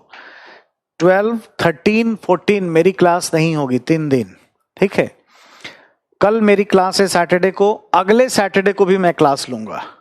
मुझे ये कहा गया है कि 19 तारीख तक मैं गवर्नेंस को पढ़ाऊं, कंप्लीट कर दूं, बस इतने में कंप्लीट हो नहीं पाएगा, है ना। उसके बाद जब भी क्लास होगी आगे, जैसे सैटरडे संडे, तो कोई एक एक दिन करके क्लास होगी। 19 तक तो कंप्लीट होगा नहीं है।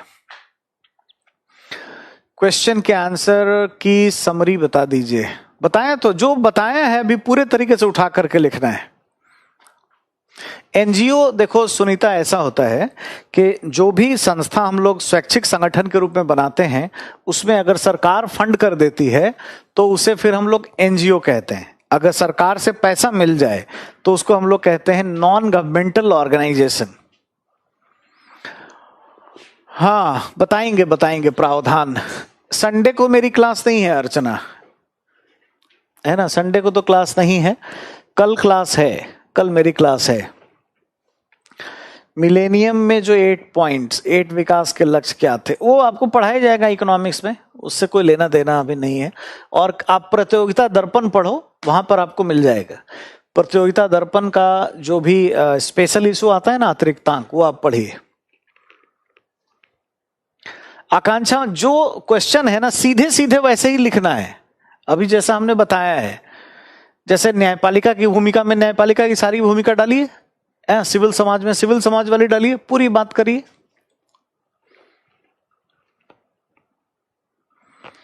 आरटीआई पर फंडामेंटल राइट नहीं बना क्योंकि शुरू में जो संविधान बनाने वाले लोग थे उनको बहुत ज्यादा इसके लिए अवेयरनेस नहीं थी, जबकि प्रोफेसर केटी शाह ऐसा करने को कह रहे थे।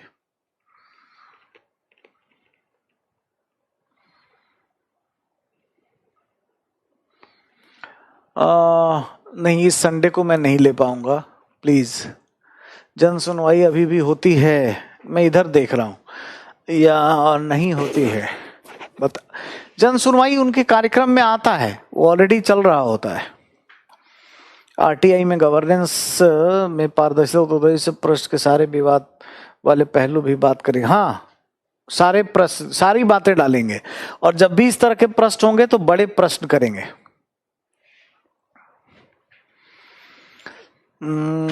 पूरे जनवरी क्लास, अच्छा चलिए वो देखेंगे, बात करेंगे। टेलीग्राम चैनल है हमारा अभय सर ऑफिशियल करके, आप वहां से देख सकते हो। नहीं, आरटीआई फंडामेंटल राइट नहीं है, स्टैट्यूटरी राइट है। ये बड़ा अच्छा प्रश्न पूछा इन्होंने, नहीं है, ध्यान रखो, संवैधानिक अधिकार नहीं है। आरटीआई क्या है? संविधिक अधिकार है, कानून है हमारे पास ना आरटीआई का, कॉन्स्टिट्यूशन में नहीं है। स्वीडन में कॉन्स्टिट्यूशन में डाला गया है।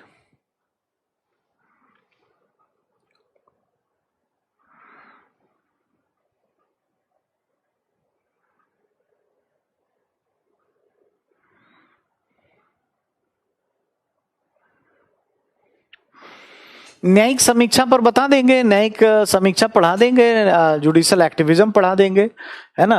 और अभी तो कार्यपालिका वाला चैप्टर चल रहा है, विधायिका में जाएंगे तो वो फिर न्यायपालिका भी होगा, कराएंगे, डोंट वरी।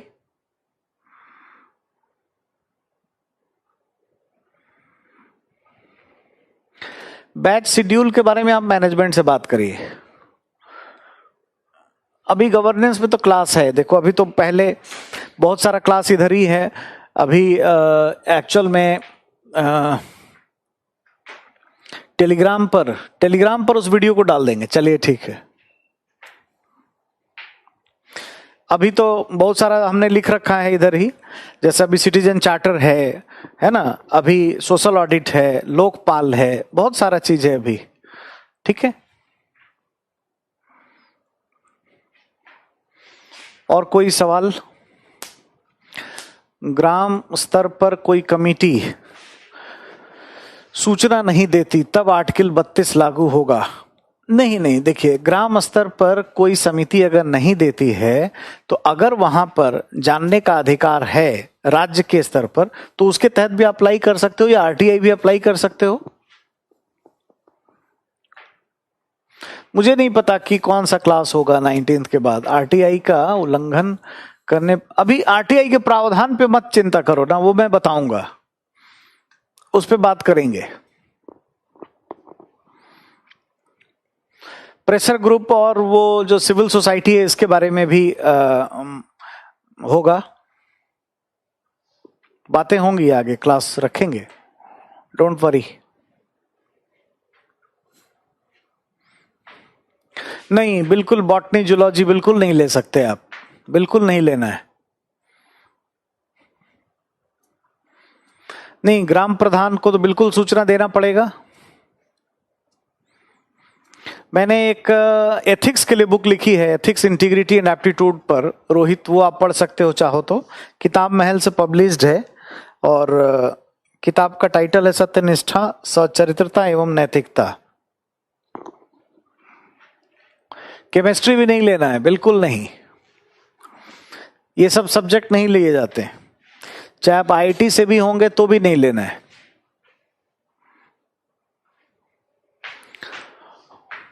नौकरशाह से सवाल नहीं पूछ सकते हैं? नहीं, पूछ सकते हैं, बिल्कुल सवाल पूछ सकते हैं, आरटीआई है तो आप बिल्कुल प्रयोग कर सकते हैं इसका।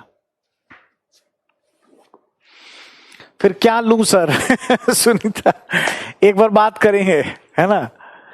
एक बार आपको बताते हैं, कल ही बताते हैं। चलिए, कल मुझे एक बार याद दिला देना। पहले ऑप्शनल के पॉइंट ऑफ व्यू से मैं कुछ आपको बता दूंगा। हमारे पास अगर वीडियो हो तो मैं अभी कुछ आपको दिखाता हूं, अगर मैं देख रहा हूं ऑप्शनल की स्ट्रैटेजी।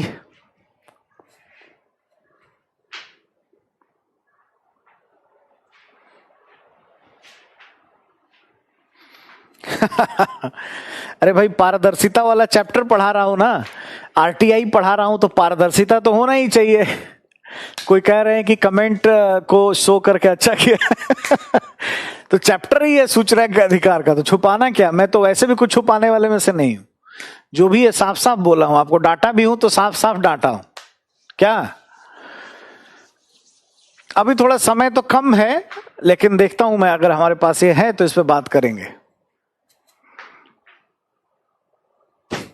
अरे क्यों नहीं कंप्लीट होगी भाई आशीष? कोर्स कंप्लीट होगा, चिंता मत करिए। देखो ऐसा है बच्चे कि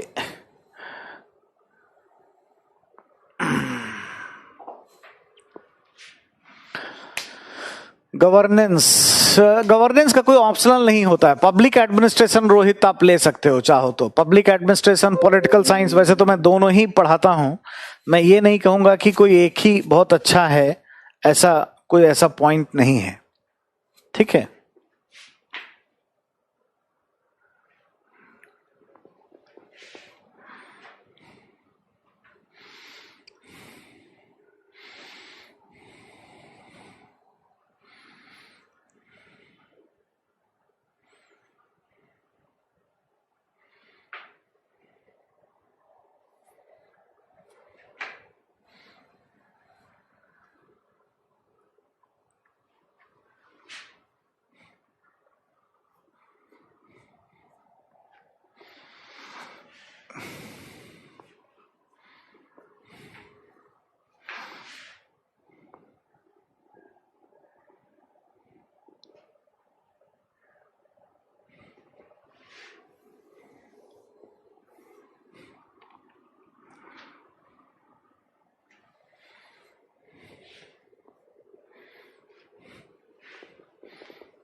अभी थोड़ा सा हो नहीं रहा है, मैं इसको ना किसी और दिन आपको बताता हूं, डोंट वरी।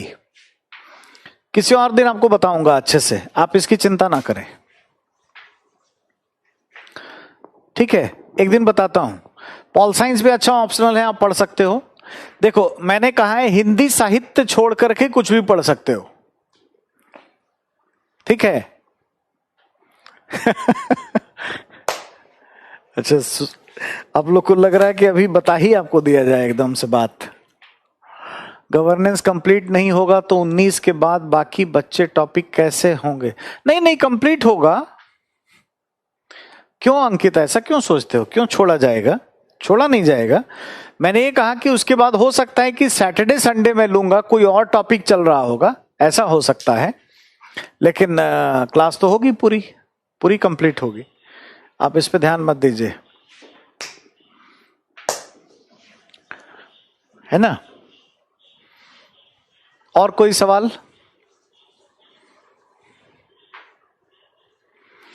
देखो, अभय सर ऑफिशियल करके है, अभय सर ऑफिशियल, अगर आप ये करोगे तो हो जाएगा। हिस्ट्री ऑप्शनल अच्छा है, ज्योग्राफी ऑप्शनल अच्छा है, कोई दिक्कत नहीं है। हिंदी साहित्य नहीं लेना है, हिंदी साहित्य छोड़ के ले सकते हो, मैंने शुरू से कहा है। कल मैं पक्का आपको बताता हूं, कल मेरी क्लास है, कल ऑप्शनल के बारे में आधे घंटे डिस्कशन हो। अभी समय भी देखो नहीं है, और थोड़ा सा मुझे कुछ काम है, हो सकता है मैं अब जल्दी बंद करूंगा। हाँ, शंभू ने लिखा है अभय सर ऑफिशियल, ऐसा होगा।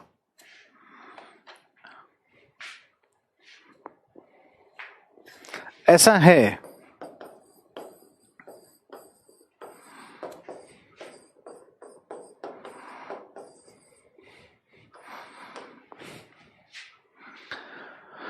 हाँ, नहीं, मेरी क्लास 12, 13, 14 को मेरी क्लास नहीं है, मे भी कोई और क्लास होगी, है ना।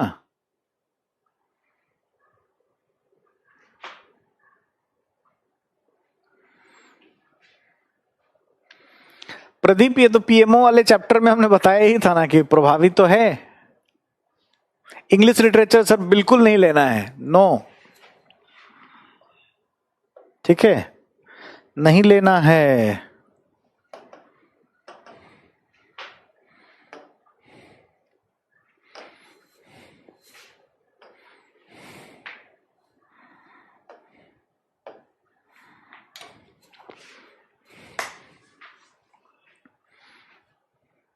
आ, 315 नंबर तो हमारे एक स्टूडेंट ने लाया है, ठीक है, अली अहमद सिद्दीकी उसका नाम है।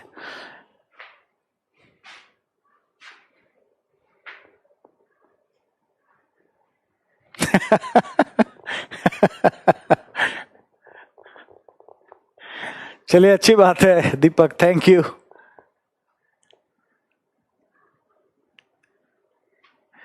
कल बताता हूं मैं ऑप्शनल के लिए, कल, आई प्रॉमिस, कल बताता हूं।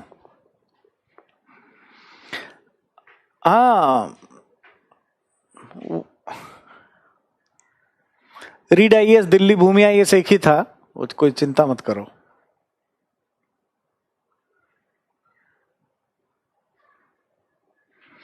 अच्छा, अब है सर, विदाउट स्पेस डालिए तब आपको मिल जाएगा। हाँ, सही है, ठीक है। हाँ जी, हाँ जी, हिंदी मीडियम से, बिल्कुल बिल्कुल।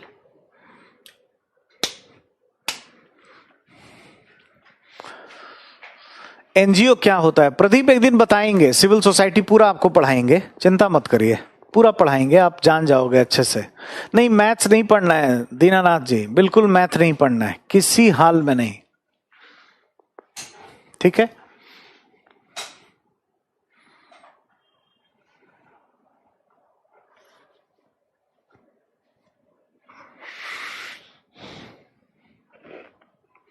अच्छा, आपको मिल गया कब्बू मीना जी, ठीक है।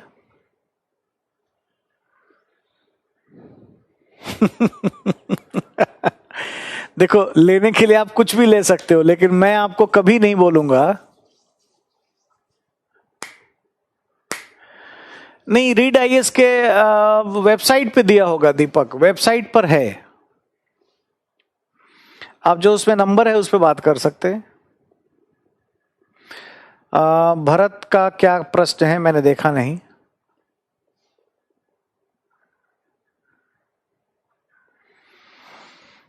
देखा नहीं मैंने। भरत, आपका क्या कमेंट क्या था, मैं सुन नहीं, देख नहीं पाया, सॉरी।